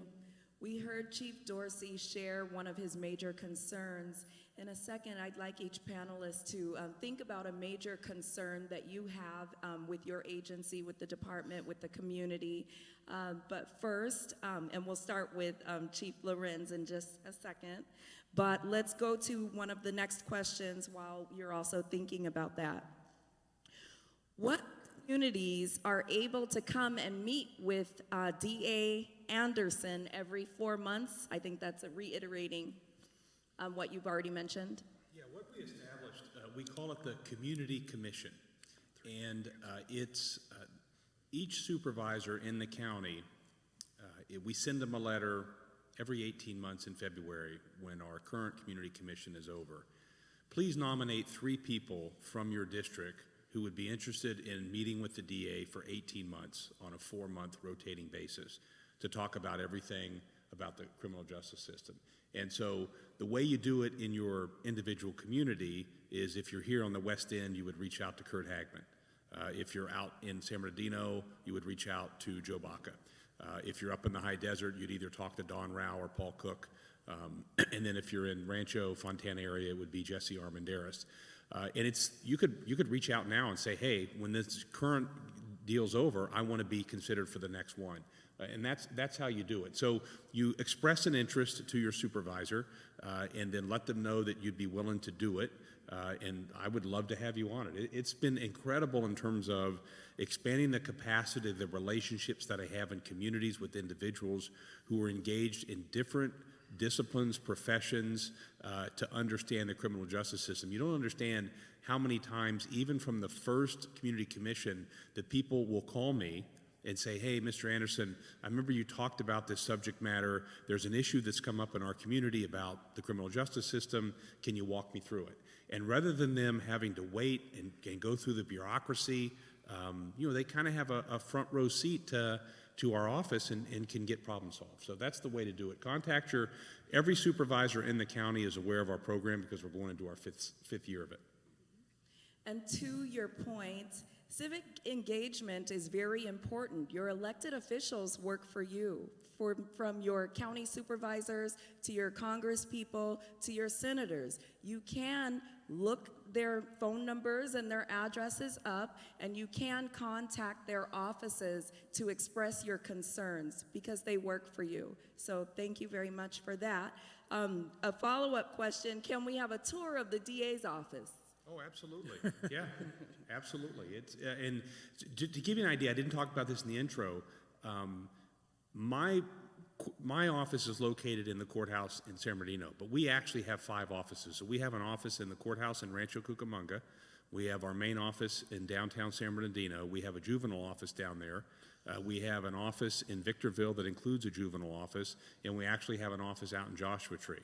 So now if you want to tour the Joshua Tree office, I'm going to carpool with you, okay? But if you ever want to tour any of the offices, we're always happy to do that, and we can give you a scope of the operations. We can walk you through the courthouse. We can walk you through our offices and show you all the different units that I was talking about and our support team that we have around us. The easiest way to do it, we have a general internet email. If you go on the DA's office website, you will see the general DA email. That email goes directly to my assistant who logs those emails every several days.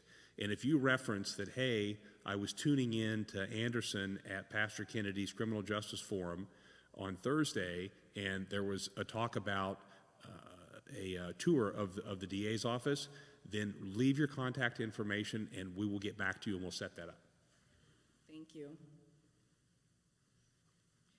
Okay, next question. Does the expungement process help young people clean up their records so that they can qualify to work in law enforcement?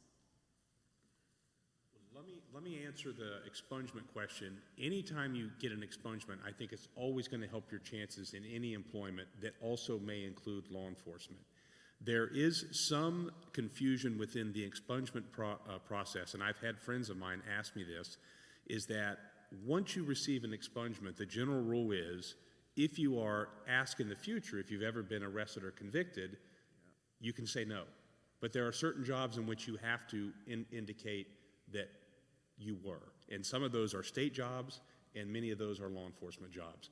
So I would always encourage anybody who is seeking an expungement, who deserves an expungement, who is entitled to an expungement, to get it. Don't ever let it hold you back. And then I'll let the chiefs and the sheriff perhaps answer how an expungement impacts direct employment with law enforcement.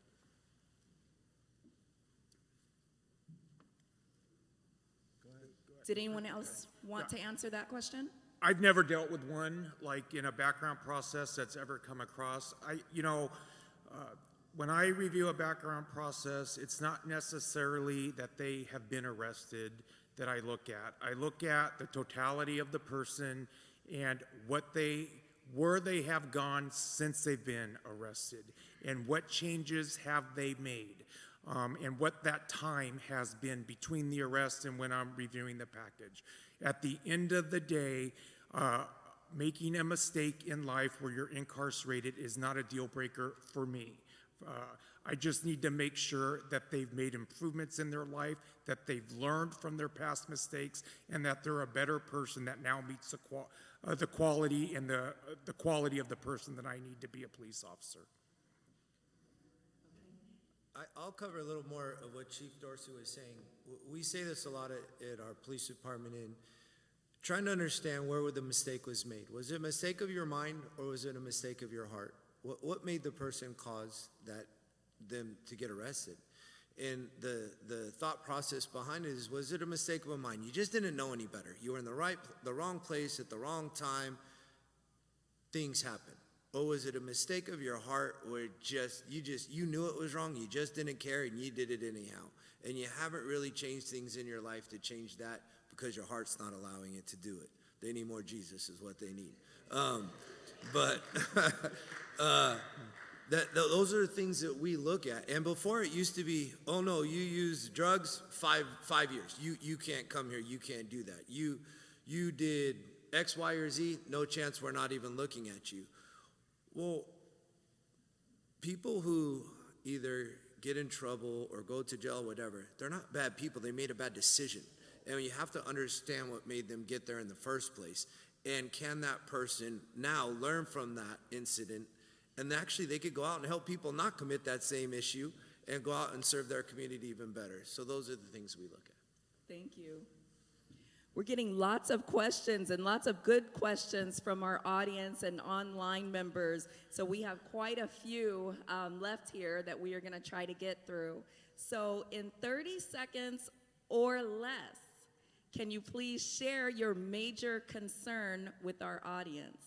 And that will give them time to maybe ask a quick question that we can get that up to follow up to these major concerns. So Chief Lorenz, we'll start with you. This one's going to be really hard to say in 30 seconds, but I'll do my best.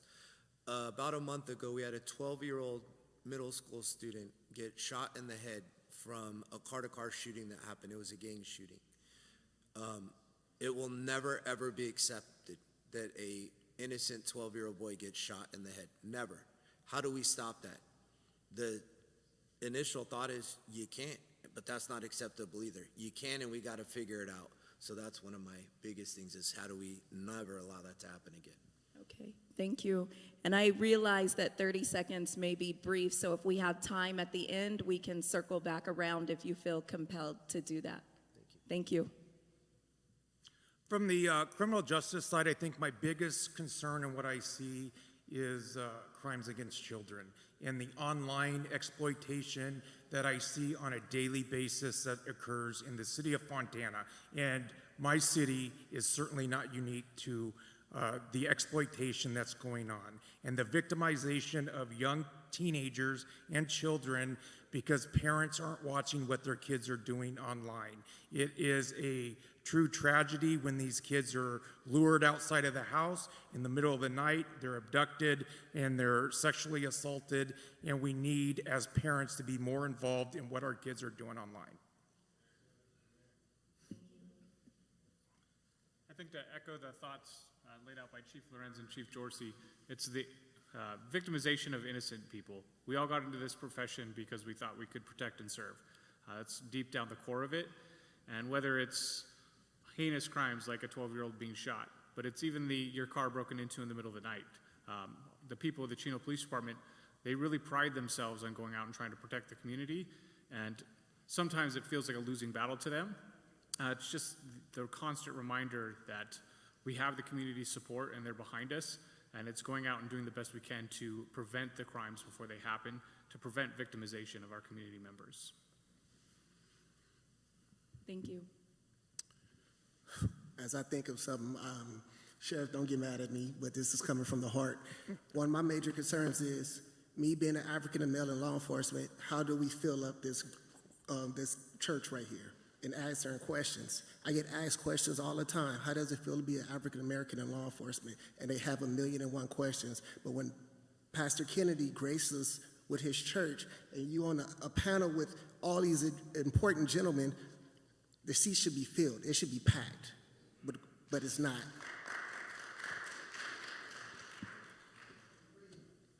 One of my biggest concerns, and I think it's one of the bridges that's failing us in terms of really being welded into our community, I'll be frank, is the media. The portrayal of what actually happens in our community, the negative portrayal of law enforcement, and don't get me wrong, folks, do we make mistakes? 100%. But the people like us that are up there, we have to build the trust with you that when those things happen, I don't have any room for a racist person in the San Bernardino County Sheriff's Department. I don't need to worry about an activist pointing it out to me or anything else because I'm going to fire that person, period. And that's the way, but the only way we get that relationship and the only way we build that trust, it really is our media that's reporting on the things that we do. And when you hear a law enforcement officer beat this person, but the suspect punched the law enforcement officer, you see the description I'm getting? So what does that conjure in our minds? And it's not in every case.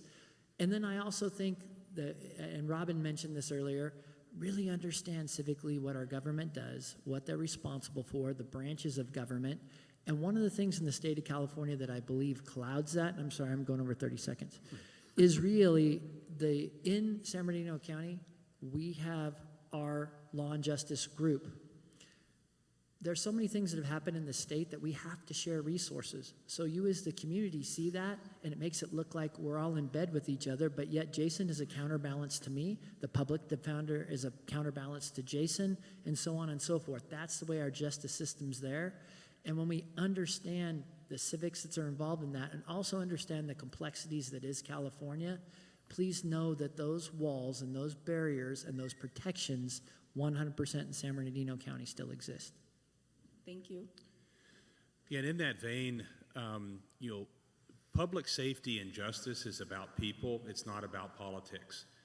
I believe that the residents of respective counties should be involved with their justice partners to understand how the criminal justice system works and how it should be working for you. And if you're in it, how it should also be working for you. I think too often, particularly in California, criminal justice issues are too politicized.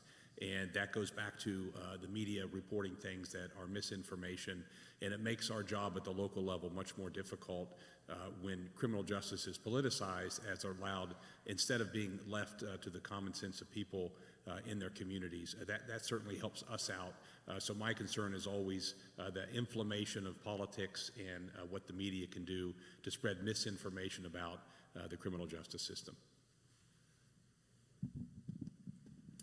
I think where my concern begins is where D.A. Anderson left off, and that is misinformation. Not necessarily strictly from the media. Certainly there can be misinformation promoted through media channels. But we have misinformation coming from the White House. We have misinformation coming from our communities. We have it coming from all angles, and people are victims of it, whether it's online, whether it's in our communities. We have a problem in the state with notario fraud, where people take advantage of immigrants and charge them for services that they don't provide. Getting misinformation out there that children are indoctrinated into to believe certain things are a certain way without having been properly educated about the way that they are. And a lot of the way that because of the tools that we have through technology, this misinformation can spread like wildfire. So from a statewide perspective, we do a lot of education, and a lot of it is trying to re-educate and beat back false information that has been put out into the public sphere. And that really does create trust issues where they would not otherwise exist. It is something that people are harmed physically, financially, and it can be generational. And so I think the biggest concern from a statewide perspective, as I see it, is the spread of misinformation.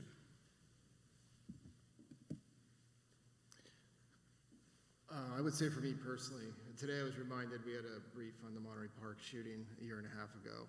And when those things happened, whether it's the Palm Springs bombing last week or this shooting from 2.5 years ago is, did I miss something? So like for me personally, I agree what everyone says here, but did we not connect the dots? Did my team miss something? Whether it's a child who was kidnapped or child predator that we could have done something about.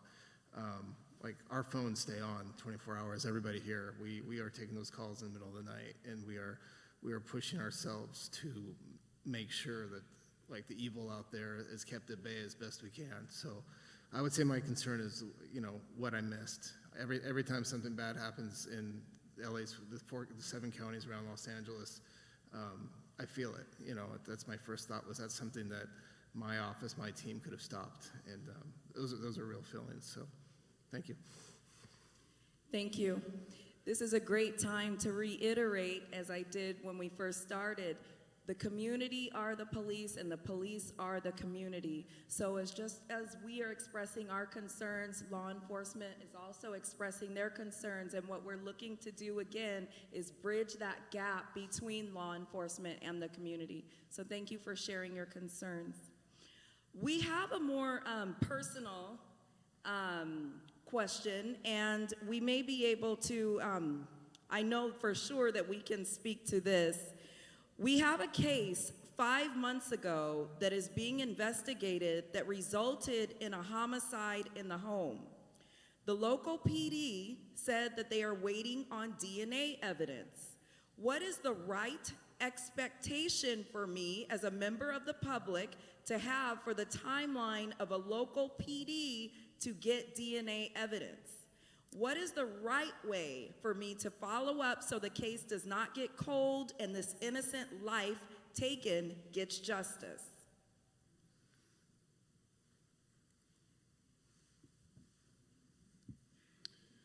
Let me try to answer that. In terms of timing, if the case has not been submitted to the DA's office role in it may be to agree to an expedited request for DNA evidence to go forward. There's many, many cases in which DNA is submitted to the local crime lab or any crime lab that would be able to do DNA. Typically in a homicide case, there would be a request for that sample to be expedited, which we would approve of, and that likely would be the piece of the puzzle that we would be waiting on to be able to prove the case beyond a reasonable doubt, at least from a review standpoint. Beyond that, I can't answer that at the investigative stage in terms of its speed. And in regards to whoever asked that question, stay engaged with your local law enforcement. There's an assigned detective or a team of detectives. Find that person that's assigned to the case and don't stop calling them.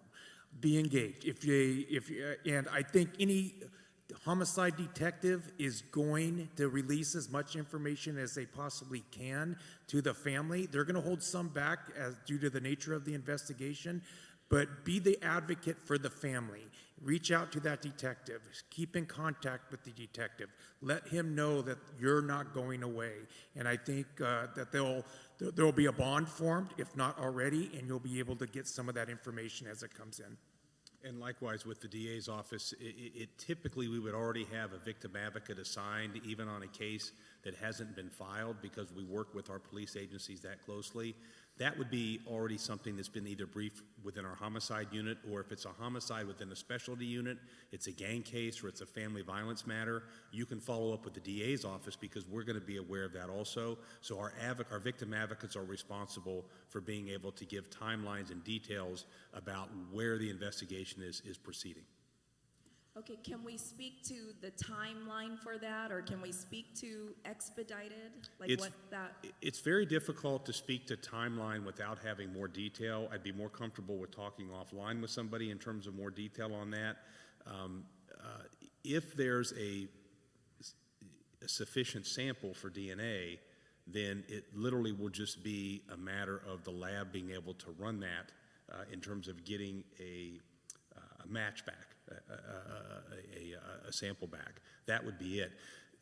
I would be able to be better to advise someone if I knew sort of at what stage the investigation was at, when was it submitted, what is the likelihood of how quickly that's going to come back. The timeline could be different in every case, I guess is what I'm saying. Okay, thank you. Hey, Robin, there's also the crime lab component of this, and that's one of the things the sheriff department runs on behalf of all the agencies that are represented up here. And it does depend on the case. Particularly, all of us have seen in local news about cold cases and how familial DNA with 23andMe and those things have been used. Those are very complex cases. And just simply looking at DNA, let's say you don't have a backlog, which we do have a backlog with all the cases. However, it's also a scientist that's going through a specific certain process that they have to testify to in court, and then also now reviewed by another scientist before we send it to Jason and their staff to prosecute the case. Thank you for clarifying. DA Anderson, there is a question. In layman terms, what is habeas corpus? Well, habeas corpus exists at the state level and at the federal level. It's a demand, it's a due process demand by anybody to demand, why is the body in custody, right? Somebody is indicating they're in custody, they're being detained, and they believe that their state or federal constitutional rights have been violated, and so they're wrongfully in custody. So it's a demand to review the case from a habeas standpoint. That's a little bit different than the general process of appeals. There are general appeals that happen all the time in criminal cases, and typically those appeals are set up by objections that are made by defendants throughout the trial, or a review of certain things that automatically have to be reviewed within the process of a criminal trial that can then be challenged at the state Supreme Court level, then at the appellate court level, but then a habeas is outside of the normal procedure of appeals, where you can challenge it from a side way and say, hey, I still feel as if my state or federal rights have been violated. So the government now has to literally answer, why is this body in custody? And we have to be able to justify it. Okay.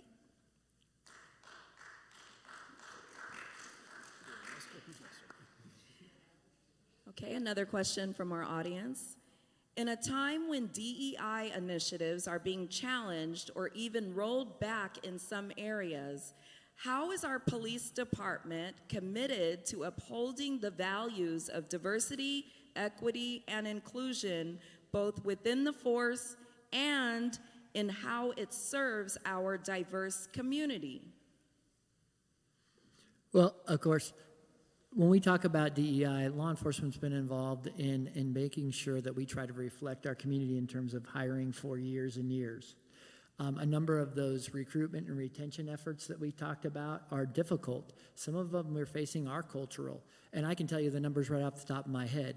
The largest growing demographic, obviously, in San Bernardino County is the Hispanic demographic. I'm sure every chief up here can tell you what their percentages are. In my case, 45% of the deputy sheriffs going into the academy right now are Hispanic.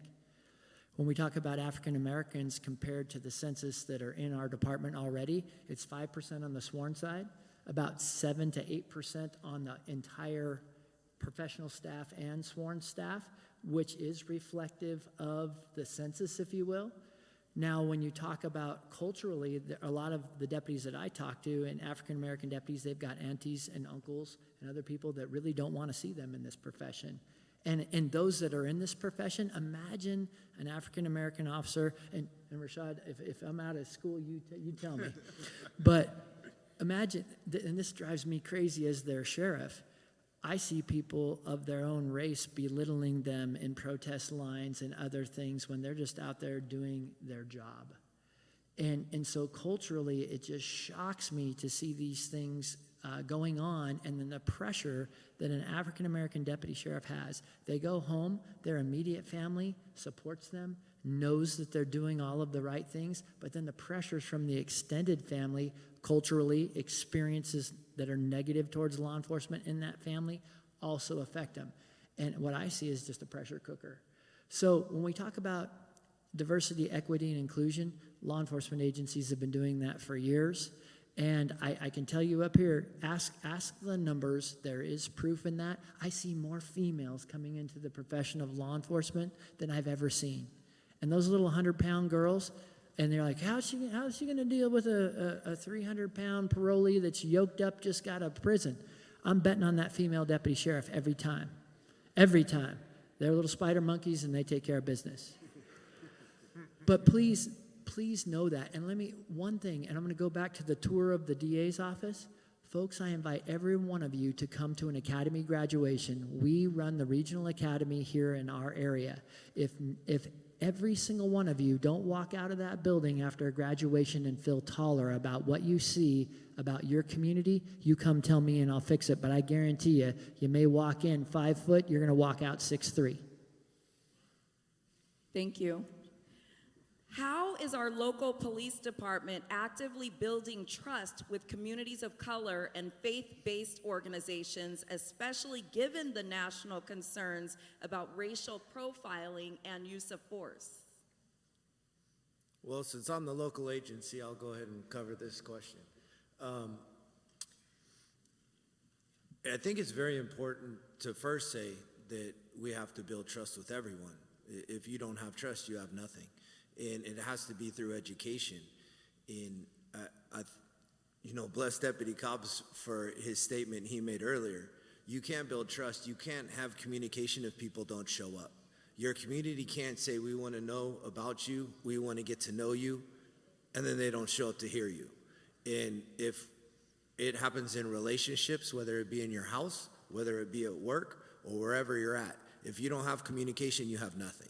And if we can't hear each other and talk to each other, we might disagree with one another, but if you're not in the same room to be able to have those conversations, we're never going to get there. And we are very blessed in this community to have officers that are from our communities. Now, not all of our officers live in the city of Ontario, but as I told you, they kiss their family members to come sacrifice for the city of Ontario. They are about this community. We have youth forums, we have adult forums. We do so many things with our community that it's really building that education. My encouragement is this: please don't buy into the national narrative about what you have locally. We do not have the same problems as other states, as the County of Los Angeles. We don't necessarily have that. Does it mean that we don't learn from them and the issues that they're having? We absolutely do. But the national narrative is not what's happening here locally, because we are all united together for the same purpose, for this community, not the national community and some of the poorly trained officers that are in other parts of this nation, not in the state of California. Okay, Attorney Brown. Another way to build trust is sort of built in here in California, and that's through data reporting. There are transparency laws that have been passed here in the state of California, one of which is called the Racial Identity Profiling Act, where every law enforcement agency in the state, including all of those represented here, annually report data to the Department of Justice on every stop that they make, whether it's a pedestrian stop, a bicycle stop, a vehicular stop, and it identifies the identity of the person who was stopped. And you can see what the racial profile is of those who are being stopped, whether it's disproportionate, whether it isn't disproportionate. But I think that's another way, as the chief mentioned, you'll see that the data varies. And so you cannot sort of brush with the broad brush which agencies are engaging in racial profiling and just having a perception that all officers do it because the data doesn't meet that out. I will pause for just a moment because it's appropriate that your pastor, Brian Kennedy, has served on the Racial Identity Profiling Act board for many years.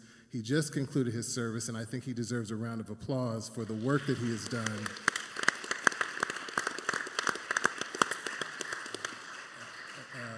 In making sure that there is a balanced perspective on that board that speaks to the realities of law enforcement as well as the concerns of the community. So that data is available to the public to view.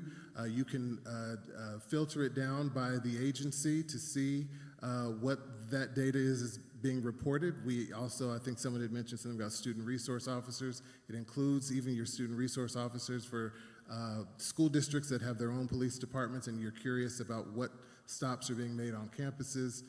But it's very revealing, a very transparent way of establishing trust between law enforcement and all Californians. Thank you. Okay, what do you do when you comply with the police and they are still violent with you? What can you do? I think the DA described it. dealing with a conflict in the streets is not the way to do this. There's a court process, and we have due process, and we will get to the bottom of whatever it is.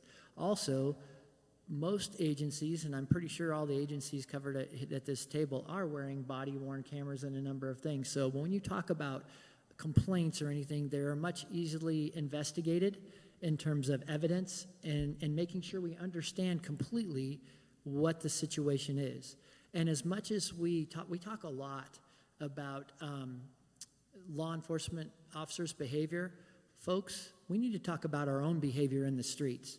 And when you're confronted with a law enforcement officer, and having a bit of respect and understand the dangers that are present. You do not have any idea what somebody reported. And frankly, Robin, you know that question you asked me earlier about autism. We had a call like that, but the call that came into law enforcement was an adult with a knife wearing a mask. So the deputies go there based on what they heard on that call. They locate the suspect. They pull guns on that suspect. Fortunately, the suspect complies. We get the knife away. Remember, I talked about now we can de-escalate? It was a 13-year-old child. So we go to the local city council meeting, and those officers are being completely belittled because they used force by pointing guns at a 13-year-old. But the reality of it is, we don't know it was a 13-year-old. We're doing what was being reported to us. We're acting on that, and we're acting accordingly. So understanding what's going on in those circumstances, there is no need to have to fight a law enforcement officer when we have the system in the United States that we have. Do what they say, period. And then things will be okay. And then we've got the state up here representing. I guarantee you they have a number of protections in there if, in fact, a law enforcement officer has crossed the line and they're not being taken care of by their own agency. I know for a fact they'll act.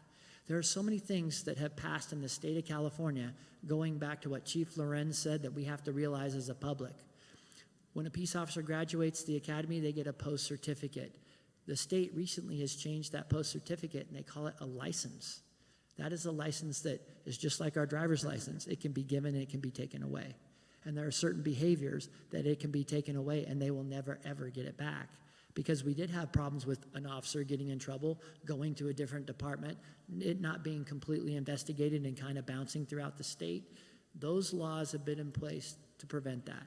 There are laws in place that when an officer gets involved in an officer-involved shooting and the person is considered unarmed, that the state comes in and investigates that. They take that agency out of it, and that is looked at, every single case is looked at as really a murder. Same with any officer-involved shooting that Jason's folks look at. And then it's up to whether or not, based on what the officer's training and experience is and why they did what they did, they make a determination as to whether or not it was justified. And they even go as far as, hey, in the future, even if this was justified, agency, you could have done better by A, B, C, and D. So in California, we're very, very modernized in terms of things we're all concerned about. And it's a much better process in this state in terms of transparency and things we're worried about as a citizenry group. But I don't think we all understand what those are. It's happening at a rapid pace right now. But I would say if you follow New York and California, some of the best training for your law enforcement exists in those two states. And frankly, we are the model policies and procedures across the nation. I would like to also piggyback off of what was said. A bill was passed maybe a year or so ago that required the Department of Justice to put together a safety video for people to view that shows proper interactions with law enforcement. And that video was compiled with the input from Cal Chiefs, which is the statewide association of all the police chiefs, Cal Sheriffs, as well as POST, which sets the standards for police work, and community members, because we all have our lived experiences of what it's like to encounter law enforcement. And we wanted to create a tool that would have the input of all of these different stakeholders in the process of public safety to put together this video that could be used particularly for our children to be able to view, so that they have proper interactions with law enforcement, that they are conducting themselves in a way that respects what's happening in the situation so that they can come home at night.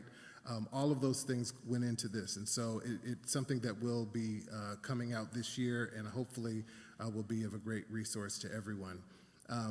And then on the other end, about the decertification process, there are statewide processes for dealing with incidents where things go awry. And AB 1506 is a process by which our office reviews all officer-involved shootings that results in the death of an unarmed civilian. I will say perception is not always reality, because prior to that bill being passed, there was a perception that there were all of these officer-involved shootings taking place unjustifiably where people were killed. And these are all tragic incidents and unfortunate, but at this point in the years that we've been doing the reviews, we've not found one officer-involved shooting that resulted in the death of an unarmed civilian that was not justifiable, where we were able to bring criminal charges against that officer. It has not happened. It does not mean that it won't. But again, that is another tool of transparency to show where there's independent review of these circumstances in place, and oftentimes can reveal a broader picture that many may not be aware of. Okay, it looks like that took us right to time, and I thank all of our audience members and our online members for the abundance of questions that we received. I know that you have additional questions.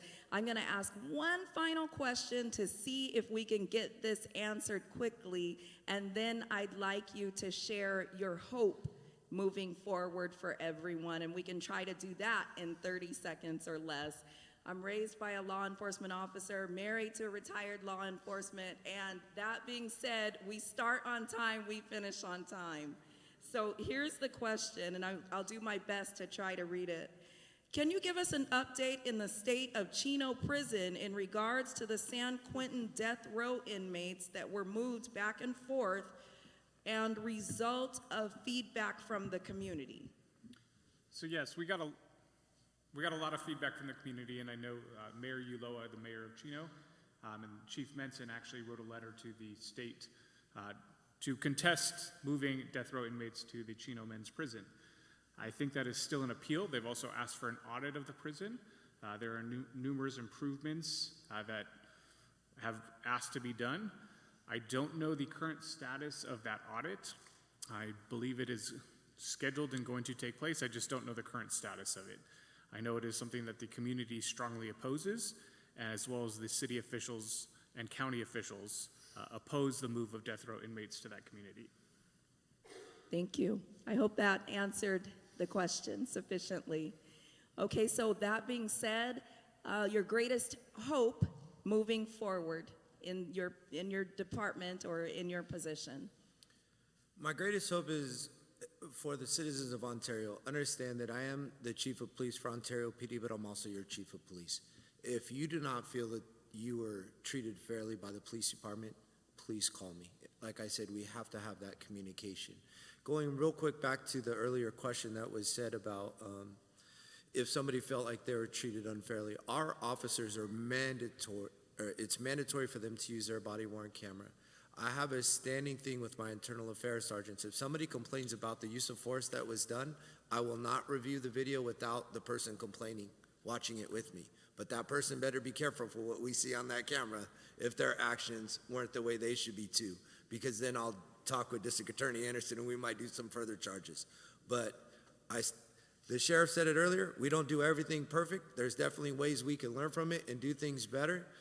But I work with some of the best darn police officers out there, and I stand by what they do, and I'll watch that video with anybody who wants to watch a video and see what happened. Thank you. Also, can we mention a way that the community can get in touch with your office, maybe through a community liaison or someone in your office if they have follow-up questions for your particular agency or department? Thank you. Can you mention a community liaison or? You can get to me directly. You can go to the City of Ontario, contact the Chief of Police. My email is right there. You can call the police department, ask for Chief Lorenz. You can contact Pastor Kennedy, and we could go have some lunch. I like to eat. So we could do whatever we need to. But if you want to get to me directly, send me an email, and I assure you I'll get back to you. Thank you. My hope is that we just continue to get better. The day I became chief, I couldn't promise anything other than every single day we are going to work together with the community, and we are going to get a little bit better. And over the course of my time, we are going to be the best police organization and steer that ship left or right, wherever it's going, and be the best public servants we can for our community. And to reach out to me, I am the same as Chief Lorenz. You can reach out to me directly. I get it all the time. I have no problem doing it. Online, email's the best because I'm not often at the desk, and I review my emails all the time, so that's the best way. Thank you. I guess my hope for law enforcement, I guess in general, is the collaboration I've seen and the teamwork that really, since 2020, I've seen take off. We have more community involvement than I've ever seen in my career, and the officers are invested. I really think we have a bright future. It's going to take work. It's going to take work on our side. It's going to take work building with the community, but I really think we're in a great place, and we have a lot of great things ahead of us. As far as reaching out to me, you don't want to reach out to me. You want to reach out to the chief. You can email Chief Menson, and he will gladly respond to that, I'm sure. My hope as a society is we continue to build with each other. We continue to trust, because just as the community has a stigmatism towards law enforcement does the same. We're human. We're human beings, right? And the only way we can continue to build that trust is coming to the table and breaking bread with one another. We all are Christian people. We're here in the house of God, and let's act like it. Thank you. My hope is that San Bernardino County stays San Bernardino County, and that local control and the local outlook, we all came here for a reason. And I joke around about putting a border wall between us and Los Angeles because I want us to stay San Bernardino County. I want everybody here to stay involved. I want them to believe in their law enforcement agencies. And please know that the men and women that work in our law enforcement agencies right now, they're our children. We didn't raise them to be racist. We didn't do a number of these things. These are the people that are in your law enforcement agencies. Are there social and economic problems that put into everybody's perspective? Absolutely, because just like Rashad said, we are human beings. But when you get a chance to get to know them and you look at the sacrifices and you also look at the challenges that they face day in and day out, you will be very proud. You'll be very proud of the outcomes. You'll be very proud to live in this county, and let's continue together to make this a place that we all want to live, work, and have fun playing. Yeah, my hope is that continuing in atmospheres like this, where we can have conversations like this and continue to get to know one another. That's one of the reasons that I love the Community Commission. I don't, my door's always open. My ears are even more open. There's a lot I have to learn yet, and I get to work around and among wonderful people in the court system. And it's, I think, important that we're always willing, even sometimes we may have to agree to disagree, that on fundamental issues we come together because we know those are really the foundations and the pillars of the community. And I think that individuals who've shown up here tonight and who are online tonight hold those values very true, even though in some regards we may disagree with one another. I mean, Aaron Bratton and I may try a case against each other and be mortal opponents in court, but there's few people I'd rather have coffee with than Aaron Bratton because I know the kind of person that he is. We need to keep focused on the humanity portion of what we do, even though our criminal justice system is designed to be adversarial. It doesn't mean we as individuals need to be adversarial with one another. My greatest hope is that empathy and understanding will prevail for all people. I think that there is a level of empathy that the community should have for the very difficult job that law enforcement is confronted with on a daily basis. And I believe that law enforcement must have empathy for the lived and real experiences that these communities have had over decades that have not necessarily been positive, that may serve as a barrier and a challenge to extending empathy to them in that difficult job. And so I think the more conversations, I share Deputy Cobb's hope that next year or whenever we have this again, that it'll be standing room only, so that we can begin or continue to have these kinds of conversations that really do foster a sense of understanding for everyone that is in this thing together, the us that we talked about, that community policing is really about. We're going to end this thing. First of all, thank you for the invitation. As a federal partner to all of you, this is really a great situation for me to be part of the community. I will say, having worked across the 7 counties and in law enforcement in other countries, you really see the difference between a community that comes together like this and one that doesn't, a community that holds itself accountable and one that doesn't. So for those who don't realize, this is a big deal. This is something that I appreciate the church and all the folks here at the panel coming to put together. This is what makes this community stronger. I would love to see this in some of the other communities where it's lacking. So, continuing to spread the word on how to make it better from examples such as this. So I really appreciate being here and what you guys are doing. Thank you. Thank you. Can we give a round of applause to our panel members?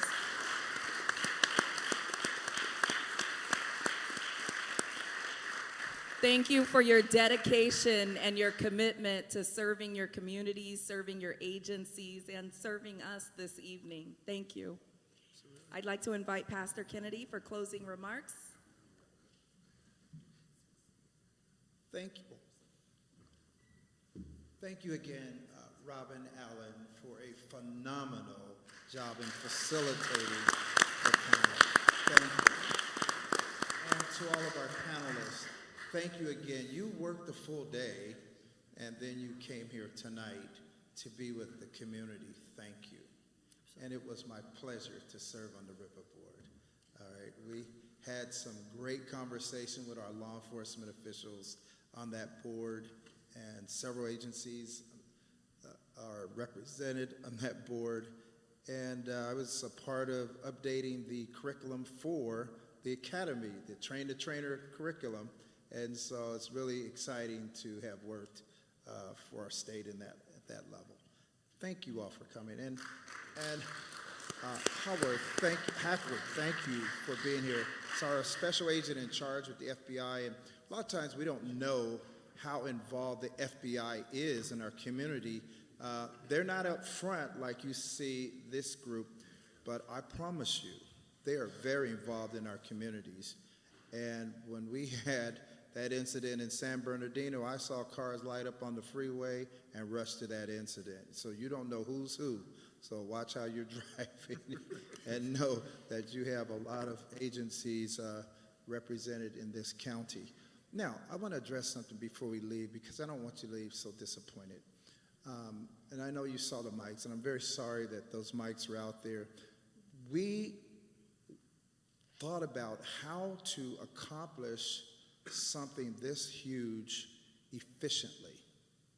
And so the system that we developed helped us to get 15 questions from you. Now, when individuals are allowed to go to the mic, they'll take 5 minutes just to blow steam off, and then they'll ask the question. Well, that delays our ability to get the maximum number of questions to our panel. And so that's why we ask you to write your question down so that we can get it to our facilitator and get it to our panel so that we can have the maximum number of questions asked. So that's why we did it this way. All right.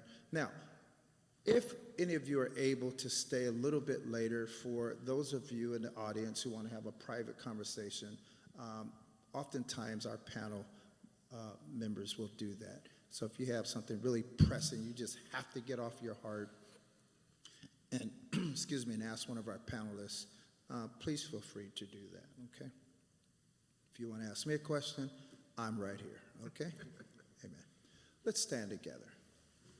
And I realize that across our county, we have a lot of faith-based community members. Everyone is not a Christian, and some don't practice any religion, but you're all welcome here at Mount Zion as we are here to serve our community. That's what this is. This is a community-based forum. And panel, you want to do it next year? You want to do it next year? I heard you mention next year. And so we skipped a year, so let's work on pulling ourselves together for next year and moving this to the next level. Is that all right? Okay.